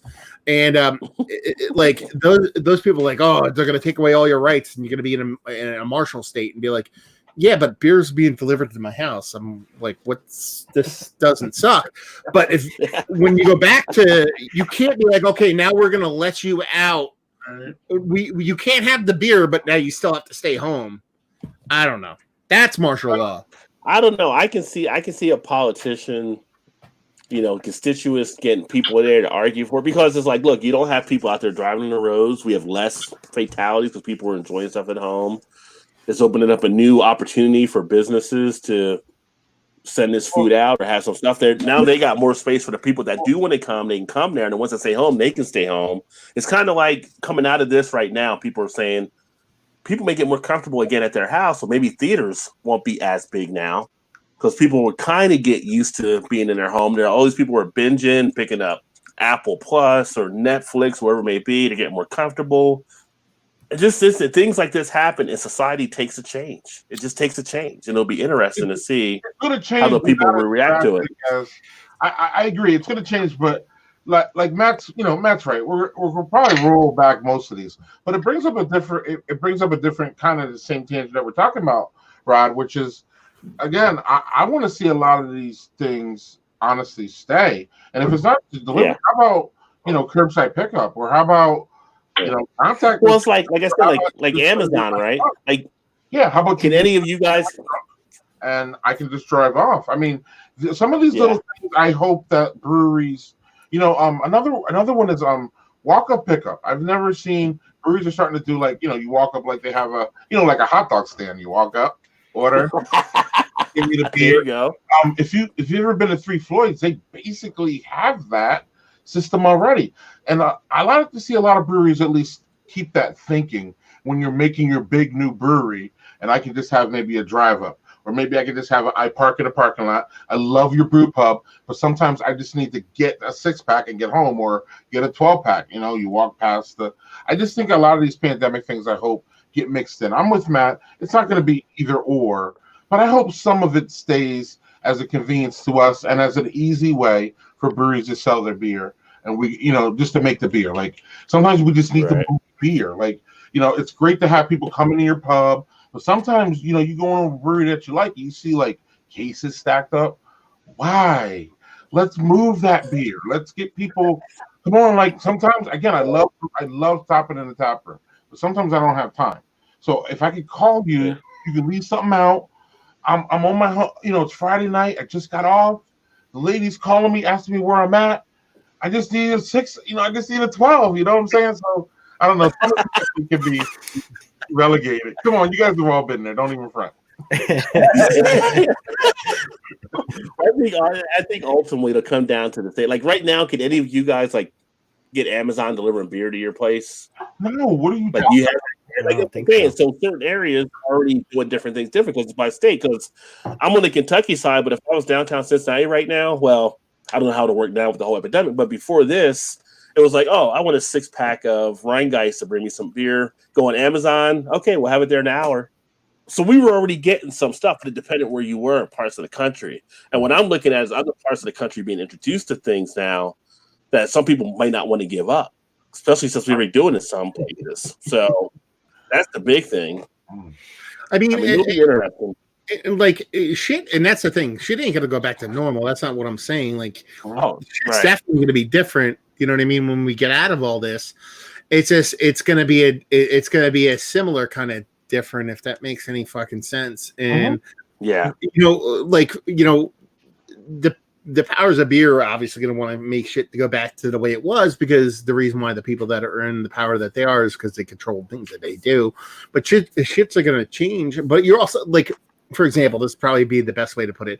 So you see a lot of people struggling with rent, and there's a lot of moratoriums put on, like, mortgages and rent payment and stuff like that, and whatnot. And I think the biggest fear, and this is me getting into wackadoo territory, is that, like, a lot of the kind of laws that were put down in the non-eviction acts that have been put down weren't necessarily so people were okay not paying their rent. is that people didn't realize that they didn't have to pay their rent. Like, you know what I mean? Like there was a story out of California where some gentleman who owns a bunch of properties accidentally CC'd everybody in his property, all his buildings. Basically, he sent an email to everybody that rents from him. This is like 30 buildings over the whole fucking state saying, you better pay your fucking rent on time. Otherwise, you know what? I can't kick you out, but the second I can, I'll kick you out. But he didn't BCC it, so he CC'd it. So everybody got everybody's emails. So they all said, go fuck yourself. Nobody's paying you shit now. And that dude's fucked now. You know what I mean? Because that dude, like, what is he going to do? Find fucking 800 new renters? You know what I mean? Like, he's fucked. The people don't have to pay. Nobody has to do anything. So I think that's the larger kind of thing here where you're trying to keep a semblance of normal while at the same time keeping people being okay with a semi-status quo. And then, but also kind of adjust to a little bit of new shit. I mean, listen, this isn't Joe Rogan's podcast. I don't want to get fucking all weird. But it's just going to change. I think no one's smoking weed. There's no one smoking weed here right now. You're right, yeah. It's just going to change, but I don't think it's going to be that crazy. But I think there could be some positives coming of it. Yeah. Speaking of not normal, I'm going to just shout out to Eric Brenner. He's wanted me to try this for a long period of time. This is the Uncle Jacob Stout from Avery. Let me do it like this here so that people can actually. Oops. There we go. Damn it. So this one is 14.6% ABV. So Eric has wanted me to try this for the longest time, and this is a pretty decent stout. You've had this before, Matt, right? You said, or yeah, it might have been one of the first 10 or 20 beers I ever reviewed on my channel. Yeah, What year is it? This one is 2017. Nice. So instead of What the ABV, which is actually a show we'll talk about here in a second that Mike does on his channel on Wednesday nights. That's a fun time for anybody who's been there. Kyle was on there last week. I'm probably going to join tomorrow. What do you think I paid for this beer? $16. No, retail for $16 you paid $8. $11.99. I was gonna say $8, $7. I was gonna say 11. Oh, I don't have the bumpy pick of the night, but you get the bumpy to pick of the night. $4.99. Oh, $4.99. That's the world I live in with the Rod J deals. Wow. So I went back and cleaned them out when I realized that they were selling these beers for way too low. It was one of my stores locally. One of my guys I knew, he was the beer buyer. He overloaded them with too many stouts, and the new beer buyer had to get rid of them. So he started breaking prices down on stuff. So I bought a ton of Avery stuff out from them. That's where I got the Fruitful Forts for $1.99 a bottle, which is just craziness. So Heck. that's the world I live in. But Matt, you've had this one. I know Kyle, you may have had it as well. All you guys may have had it at some point. I've never had it, but Vanessa was asking, how is the Sam's Utopia? What did you guys think of it? Interesting. It's more like a barley wine / wine type of. We're talking about this Sam Utopia. We're not talking about the new thing with Dog. Yeah, just the Sam's Utopia. Yeah, it's interesting. It's more like a barley wine for me. More like a sipper. I don't really consider it. Not that I don't consider it a beer. It's just different. It's a sipper. Like to talk some Rod J deals right now. So there's I like Utopia. So I've had several years of it. It's actually not that bad of a buy. So more often than not, you're going to see a bottle of Utopias go for like $200, give or take, $50 in the United States. Sounds like a crazy price for beer, but it's liquor, it's cognac. It's basically a cognac kind of brandy kind of thing. It's non-carbonated, so you could literally open it and drink it for over years and years, and it'll never go bad. It's not like a beer where you open it and then you're fucked. So it's you treat it more like liquor than anything else. I think it's fantastic. It the closest thing to me, doesn't taste like this, but the closest thing to me is like a really good like Crown Royal maple or something like that. Is kind of like similar to what it's like, but more richer because it's like there's a lot of vanilla and oak barrel and stuff like that. But anyway, the Rod J deal is every time they come out Sam Adams a year later, they usually blow out bottles of it in Canada. So they sell it like in the United States, it retails MSRP for like I think $200. In Canada, they sell it in Canada as an MSRP of 115 Canadian, which is about $85 American. So you can get bottles of Utopias for less than $100 American. So that's where I get mine from. So I've never bought one for what the price was American. So I always wait till the deals come down in Canada, and you can actually. Well, the only caveat is that when they do this, you have to buy it in Canada, and you can't get it shipped to yourself. So you have to know somebody in Canada. You have to have it shipped to them, and they have to ship it to you. So that's the deal. So there you go, kids. The more you know, there's like a rainbow and a star. And Matt has a lot of friends in Canada, just so you know. Where's Matt been all my life, man? Shit. Yeah, I saw it one time only, and it was a few months ago this year, and I think it was 220 at the store I saw it at. Yeah. Around here, like, 250. Couldn't pull the trigger on something like that. Yeah. But $85. I was gonna say, Rod, 85.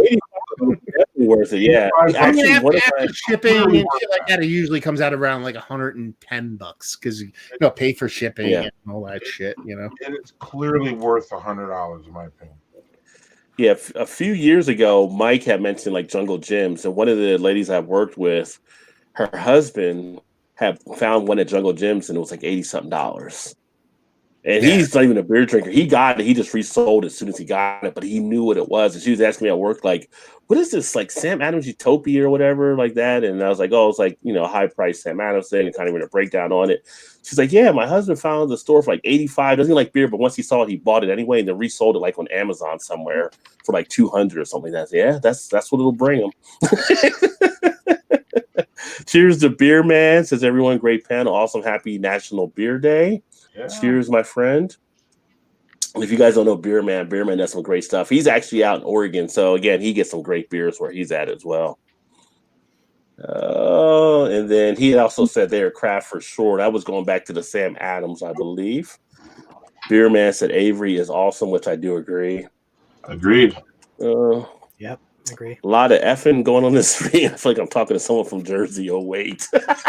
Well, in Jersey, we could use it as a noun. We could use it as a verb. We could use it as an adverb. I mean, we had all kinds of adjectives, And you can have someone use it 5 times in one sentence in New Jersey. So you would know exactly what they meant all the way through.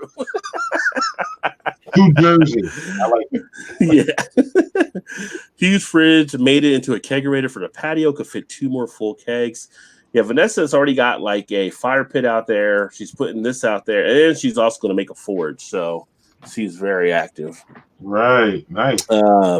Nice. Got to build one too. Brother's fridge got functional repair, but turn it into the kegerator 30 cubic feet, I think. Yeah, she's like an engineer. I always joke with her, like, they had to base Wonder Woman off of her because she does so many different things. Beer to Beer Man has a killer setup room. I'm jealous, Daddy Porter said. So much props.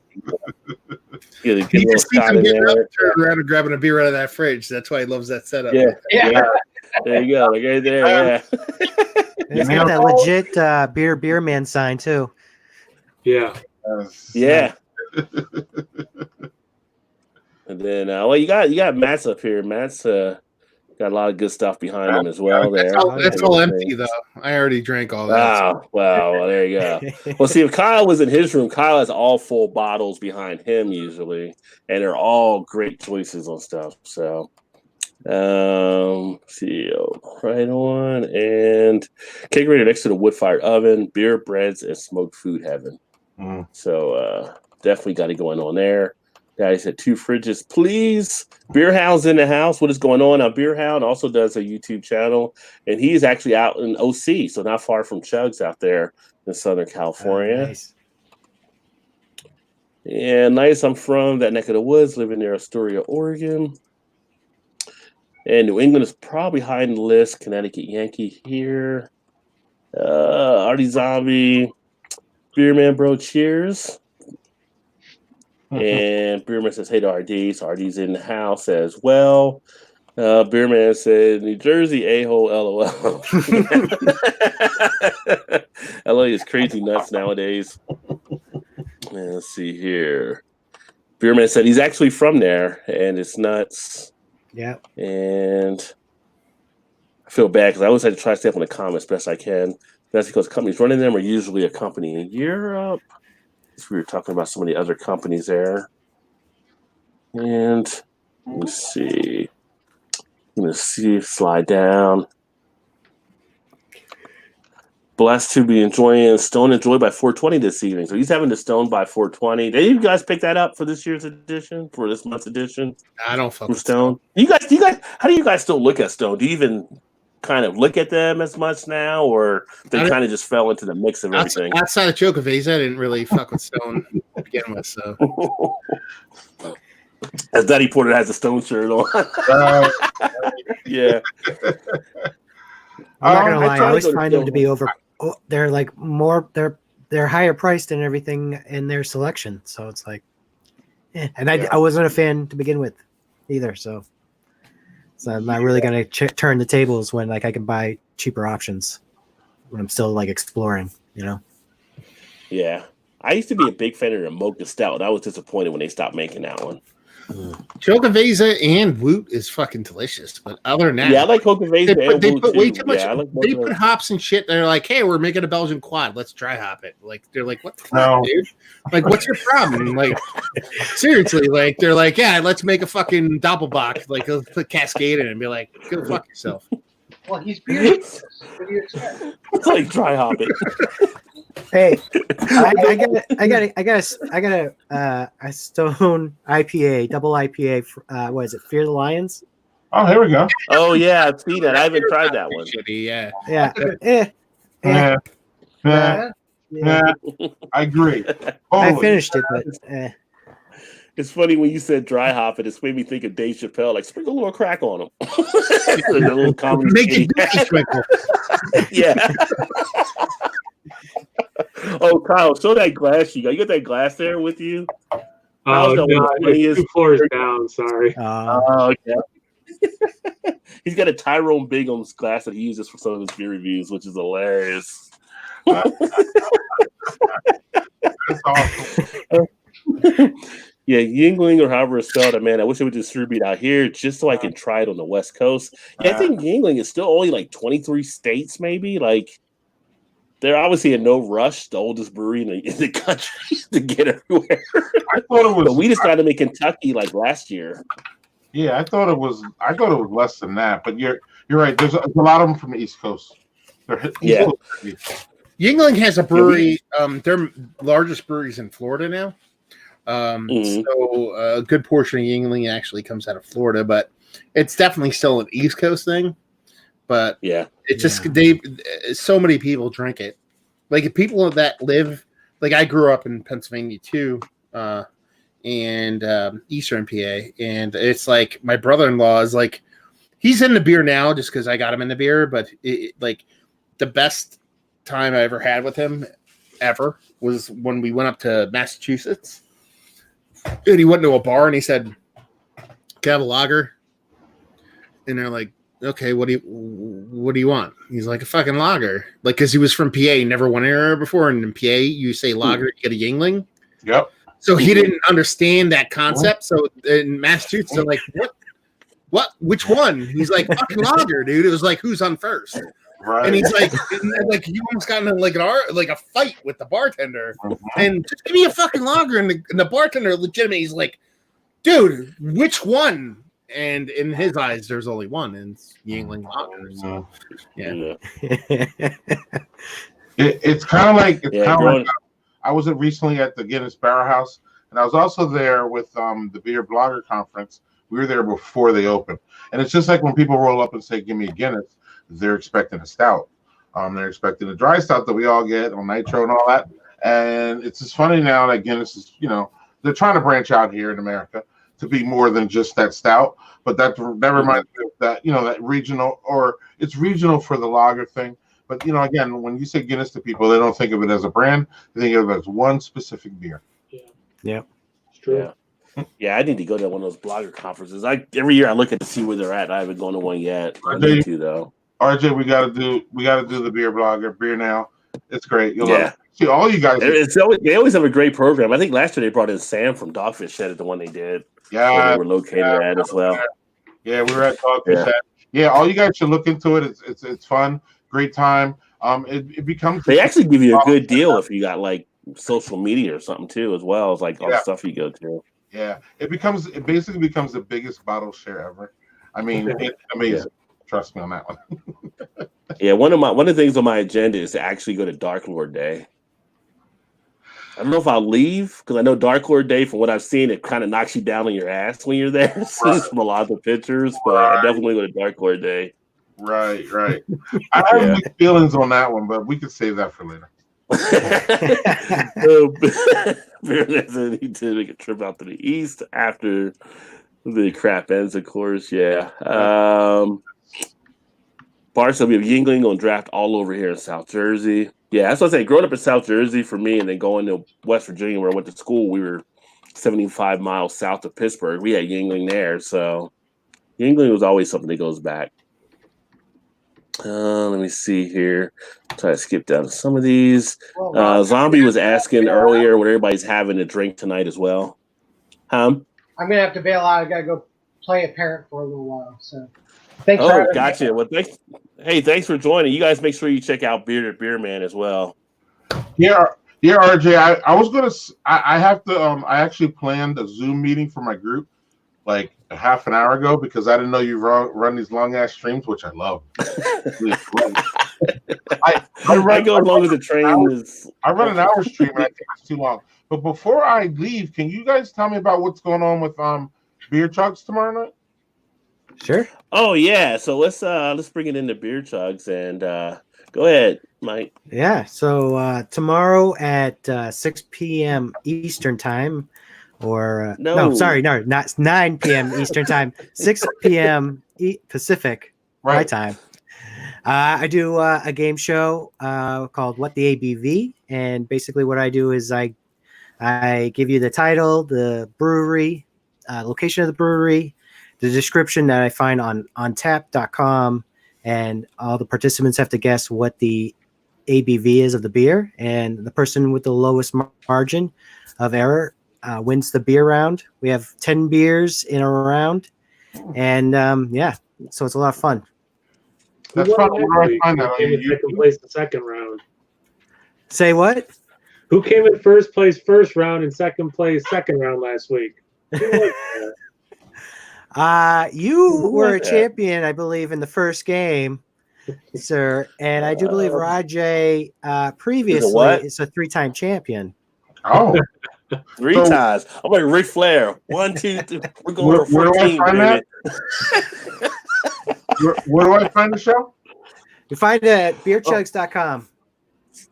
Excellent. So Beer Chugs has his YouTube channel that we actually do it on. So make sure you sub to Beer Chugs. Make sure Daddy Porter, all you guys, No Hype Beer Reviews, Massive Beers. Yeah, I'm in on it. Actually, it's Massive Beer Reviews for your channel though, Matt. So he kind of had to cut off short for the stream. I don't care. Yeah. No, I didn't even type Massive Beer Reviews. I just don't care. I don't care. I don't. He doesn't care, but he's a big sign behind him, like, "Hey, Massive Beer." No, but I don't promote. I got a big fucking sign, but I just don't give a shit. I don't care. I don't know. Do you see anything back here, man?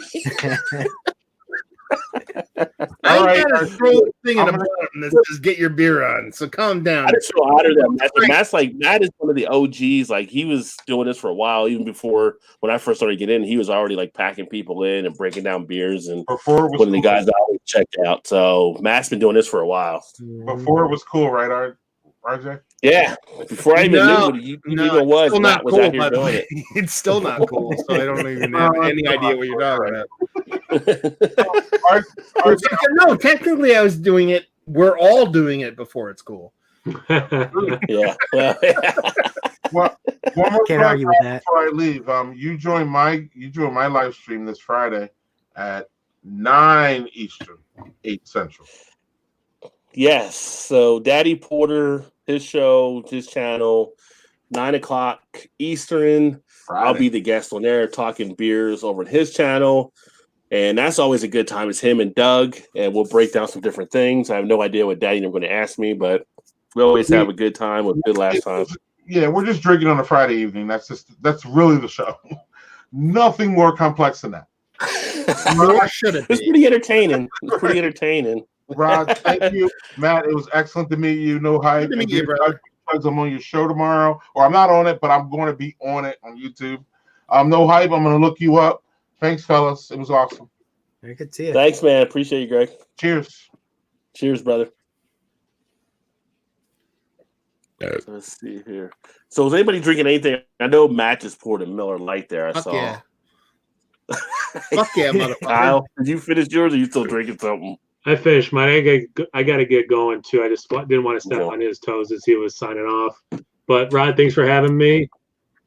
Well, thanks for being here. Appreciate Give a it. little shout out on your show. What do you got coming on your channel? Really cool beer reviews. I think I gotta pull stuff from. Yeah, you said you were an introvert. I think God damn, man. You are. It's the most no hype beer reviews ever. So a bunch of other half and shit like that. What am I, Joe from the Beer Patrol? I don't do other half all the time. Yeah, that's true. Okay, Trillium. You don't do it all the What am time. I, nerd stats? I don't do Trillium all the time. Who sent you beer? They did. They sent me a bunch of Trillium. Yeah. Actually, You just had a big unboxing Friday. Actually, it's not set in stone. I was actually, before all this went down, I was going to go up and visit those guys in person this coming Friday. So we might get together online just to kind of keep that going since it didn't get happen in real life. Man. But I try to post Monday through Friday at least beer reviews. Yeah, no, appreciate it. Beer Chugs, good seeing you again. Seeing you. I should be free to check it out tomorrow, at least for a little bit. Matt, I'm sure I'll be talking to you soon, my I man. love you, Kyle. Yeah. Aw. Yeah, when you're ready to come in against a 3-time champ, let me know.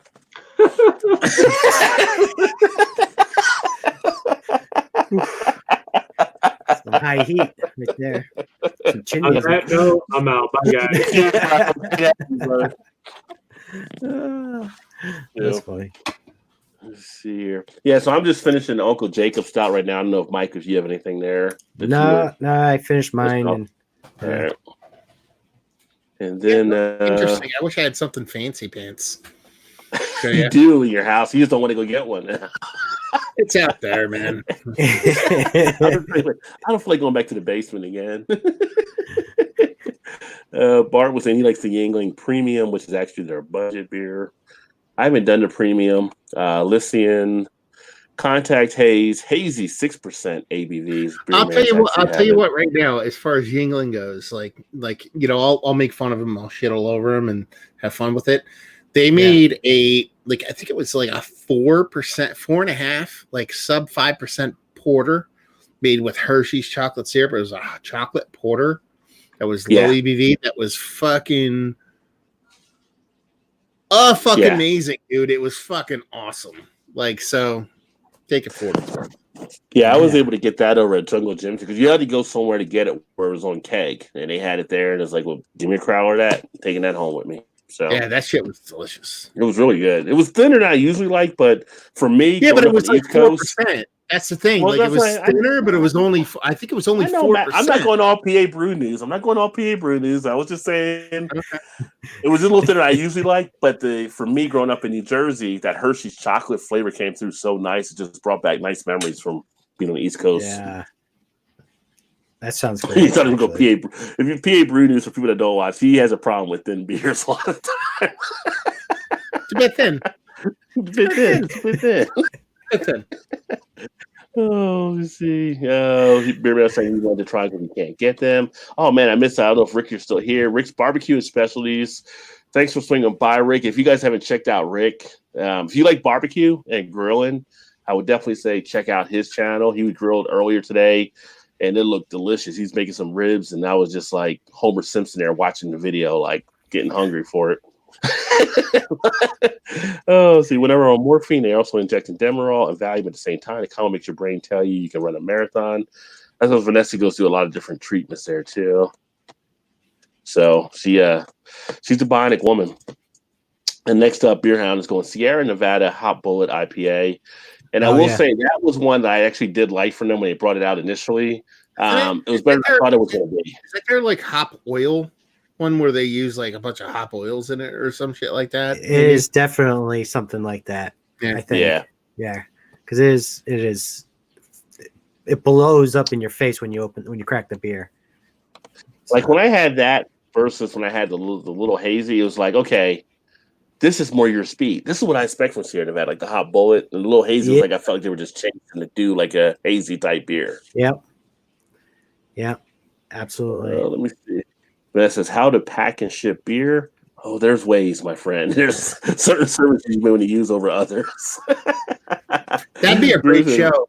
Like, maybe not a show. Like every time you unpack a beer, like take a clip of it, because I've got some beer that's been packed awesome, and then some that are just like I have no idea how it fucking made it to me.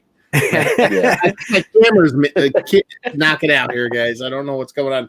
I'm using my. I was gonna say I don't know you went to a blackout mode there. Yeah, it's so funny, random. I think I actually watched How to Pack Beer from watching Matt unbox one of his beer packages from back in the day. That's actually how I learned. So they all broke. So hopefully next time you did it correctly. So it's kind of like illegal to send packaged beers. So I guess you do like a moonshine type thing where you can't really make moonshine, but they teach you how to make moonshine. It's not illegal to mail beer. That's a big misnomer. It's totally. I thought it was illegal across state lines. Across state lines, I think it is. Well, it varies from state to state, but there's no. It's against the rules of USPS to send alcohol. But it's not illegal. It's not illegal. Like USPS and FedEx. If you go into UPS and say, "I want to send this beer," they will go, "Awesome! Fill out this form. It costs $80 for the the consent thing." So there's like a legitimate way to send it, but it costs like way too much money. So like if I get beer. So perfect example, Avery. We're talking about Avery. Every now and then, Avery will send me beer, and when they send it to me, they send me legit. Like I have to be there, I have to sign for it, I have to show my ID, the whole nine. Because on the back of the UPS package, it says contains alcohol, requires signature, all that shit. So you can send it. It's just you have to jump through hoops. But there's no reason to jump through it because, like, literally, if you couldn't send beer via mail, like the fucking USPS would go fucking under. You know what I mean? Like everybody I know sent beer in transit, via the postal service. So it's jaywalking. They don't want you to stop, but they're not going to tell you it's cool. You know what I mean? Yeah. So. I was trying to think if they had a special license or something for it, but I don't know. I mean, I'm trying to think of the last one I got. They'll figure it out, but they can't make it cost prohibitive because it's like, you know, if they charge, let's put it this way: so many people send beer in the mail. Like if they charge people an extra $2, be like, okay, this is beer. Just tell us it's beer. It's costing $2. They make billions of dollars a year. Like that's it's insane how many people send beer. Like breweries send me beer all the time, and like in the fucking in USPS, it's illegal. Like they don't care. They're just like, fuck it. We don't care. Yeah, Bourbon Bounty, who says hello. Bourbon Bounty, he's got a great bourbon channel, and that's one thing I talk about sometimes here. Being in Kentucky, I want to get more of the bourbon knowledge, and he does a great breakdown of stuff. So if you're ever looking at bourbon beer, he's a great one to check out. Shop via UPS and say this food items or clothing item or glassware. What did Joe say? Joe would always say sauces. Joe would like, just say sauces. I'm a big fan of collectible glassware or artisanal olive oil. That's my key. For fun. Let's see. Let's see. I think you're talking about the mowing, and Bourbon had said, I watched my 13-year-old while he mows the lawn, but not sure it's his thing. LOL. So he's not mowing the lawn either, but he has someone doing it for him. Yeah, Coach in the house who says, cheers. And just have a big stash of Natty Light 30. Everybody's getting 30 packs. Like Natty Light now 30 packs, so I can stay home with plenty of beer. So that's what I'm drinking for a bit. So we had a 30 pack of the Natty. We had a 30 pack of the Hams. We had a 30 pack of the Coors Golden tonight. 30 packs are the rave, I guess. Yeah, get that Costco size, you know? Yeah. We were talking about the stores earlier and bourbon is that pasta is an easy fill. Yeah, pasta you use for a base a lot. So it's just so funny. Like in a case of an Armageddon type moment, I just didn't think everybody would buy pasta. I thought maybe tuna. It lasts forever. Like even tuna, like tuna, botulism and all kinds of crazy. Like pasta is just it's like a Twinkie. It's gonna last forever. Yeah. I mean, people did wipe out the Chef Boyardee. That wasn't a surprise. Like Chef Boyardee, yeah, take all the chef. But is this like the dry pasta too? Like, you know. Yeah, but that's like me being a fat kid. Like fucking when I was like, I think I was like 9 years old, and we got hit with a hurricane. And when I lived in Jersey Shore, I grew up in Toms River, which is like across the bridge from Seaside Heights. And like hurricane, I think it was Gloria came through. My parents were like, "Get in the basement." So got in the basement and I ate like a whole jar of pickles because I was like, whatever, like that's like assholes. Like they'll be like, I'm gonna buy like a case of Chef Boyardee for the apocalypse or the quarantine, and like a week later, like, yeah, I ate it all. Like it's gone. Like that's the shit. You're supposed to like save it, motherfucker. Yeah. So, that's kind of like how people can go away on trips and they can leave the cats there. The cats will know what to eat, but the dogs will eat everything if you put it in the bowl. They'll eat it all. The cats know how to measure their shit out, not the dogs. You done fucked up. Yeah. Beer said he had 5 cases of Pabst extra 20 pounds of steaks and 100 rolls of toilet paper. He's good. He's buckling down. Artie's at BeerHound's house. Let me see here. But I said, do you know that Blue Bunny ice cream commercial with the Blue Bunny leaving ice cream display? I think I will rent a Blue Bunny costume and do a video on Walmart leaning against the ice cream. I think we were talking about because there was ice cream that was out at the one store. It was for toilet paper, Vanessa said, but are they mega rolls, BeerHound? So got to make sure they're stretched enough. No one ever did figure out how to work the shells from Demolition Man. So yeah. At least Taco Bell's still around. Yeah. Oh, let's see. We have one brewery already closed down, she said, out of business. Been enjoying that PBR Extra also. And BeerHound says a great budget beer, which I do agree.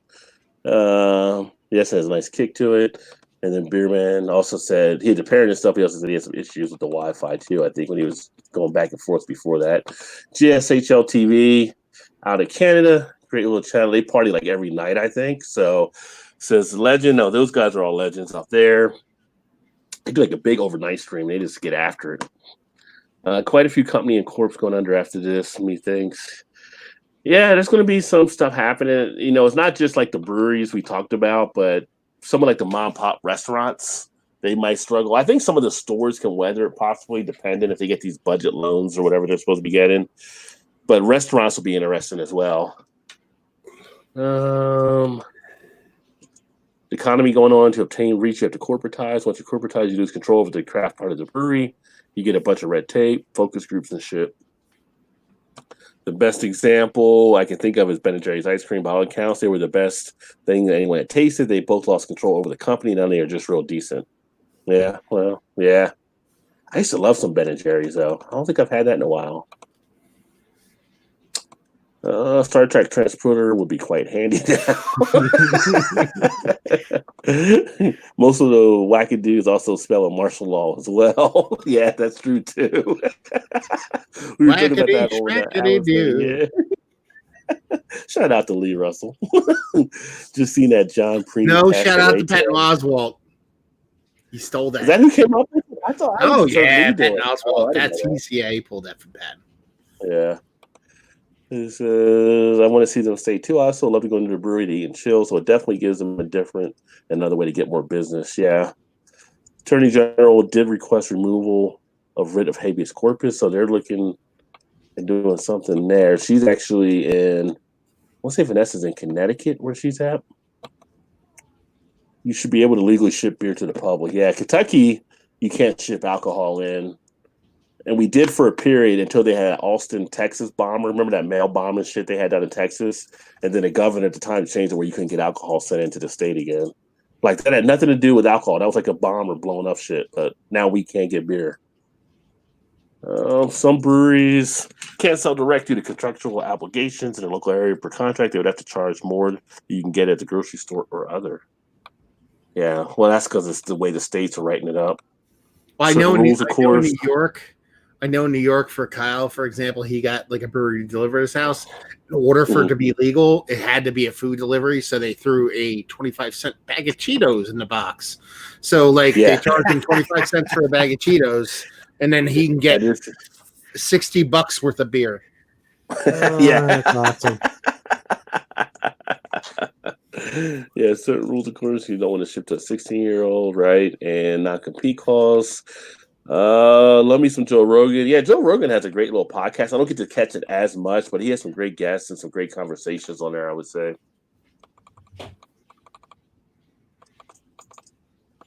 And let's see. I'm drunk now. I'll be drunk then. No change for me. Just keep the beers flowing.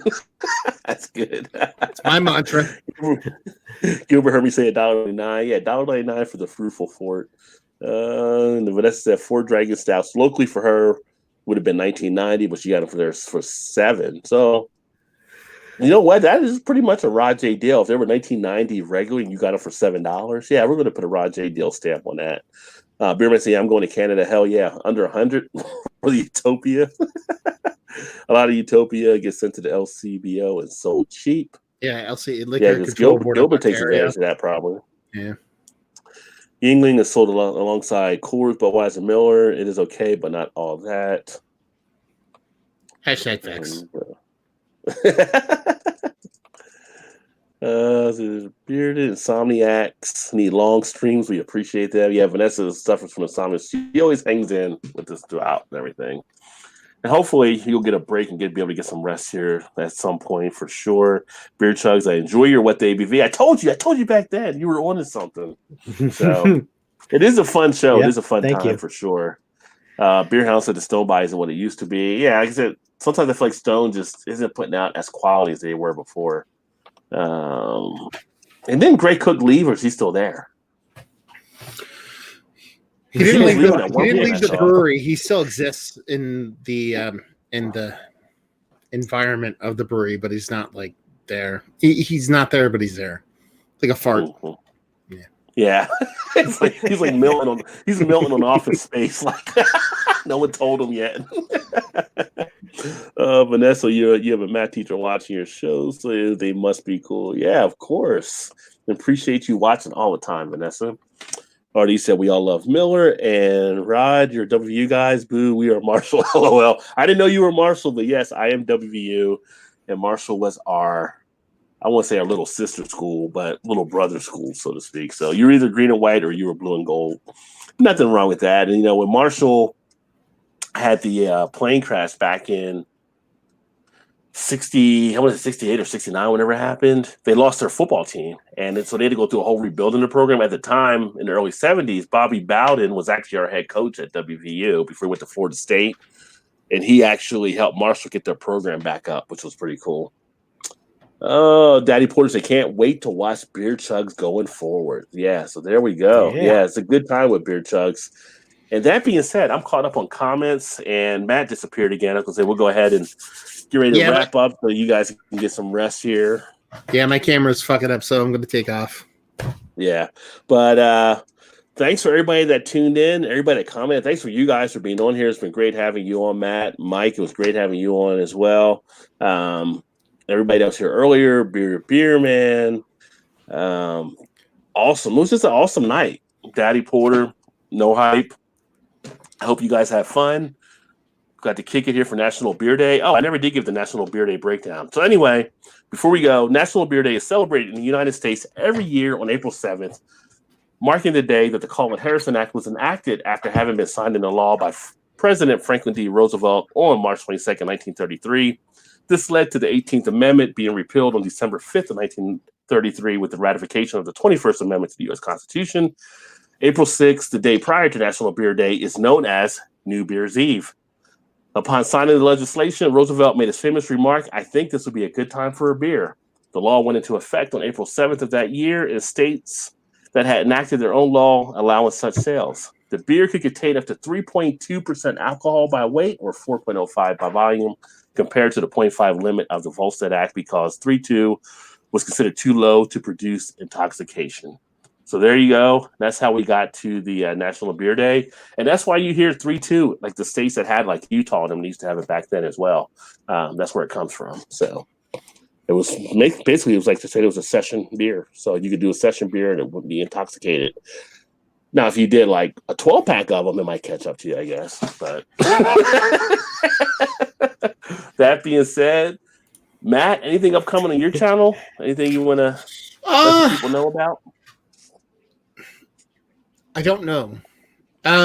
So I have a podcast that I do too. That's not like YouTube connected, but it's beer connected. You know what I mean? Like we've interviewed everybody from Jim Koch, from Sam Adams to the guys from Trillium, Treehouse, all that stuff.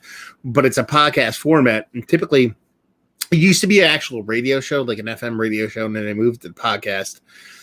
Typically this time of year, I start doing that podcast again because the whole shtick is I actually travel to the brewery and sit face to face with the brewer and actually talk to them instead of doing it remotely.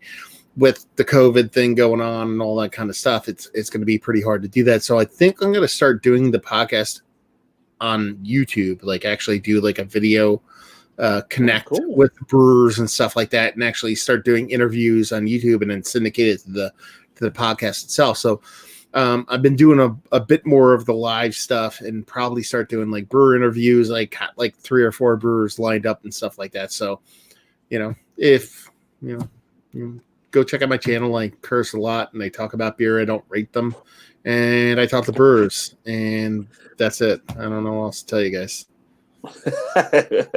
you will be entertained if you check out Matt on his channel as well. Some massive beer reviews. And what about you, Mike? What do you got on Beer Chugs? So yeah, every Wednesday is a live stream from me, usually around 9 o'clock p.m. Eastern time. We've been doing a streak of What the ABV, so like the game show. Check it out for that. We will have other events, I'm sure, once everything kind of settles down and stuff like that. And but I got other videos and ideas as I developing, and I also do brewery tours. I used to go to all around LA and Ventura County. So I haven't been able to do that lately, so there's going to be no new videos of that coming out, but you can check those out on my channel. And that's it. Yeah, come on by tomorrow night when we have the show. Play along from the safety of your home. Social distancing at work. Well, yeah. So here on the channel, I'm going to wrap it up. Tomorrow night, I'm going to try to do a video probably around 8 or so, because I'm going to try to get on Mike's What the ABV tomorrow night at 9. But basically, I mentioned earlier in the show, there's a new software. I'm going to do like one of the tech with beer type episodes. I'll drink a beer, displays some new tech that you can use. So for you guys streaming, there's a new app that I found that can allow you to stream and do some different things through OBS, kind of like a StreamYard. So if you're an OBS type person, it's kind of cool because I think you can build up to 8 people to actually join your chat.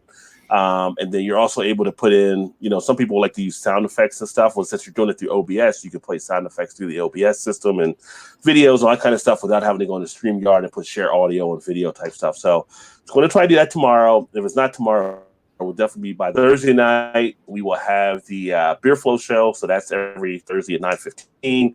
So I'll be here with Todd and probably Shannon, I think, this week. And then also Eric. And we'll be doing some different beer drinking and discussions. And you already know that show can go off the rails at any time, but it's always a fun time.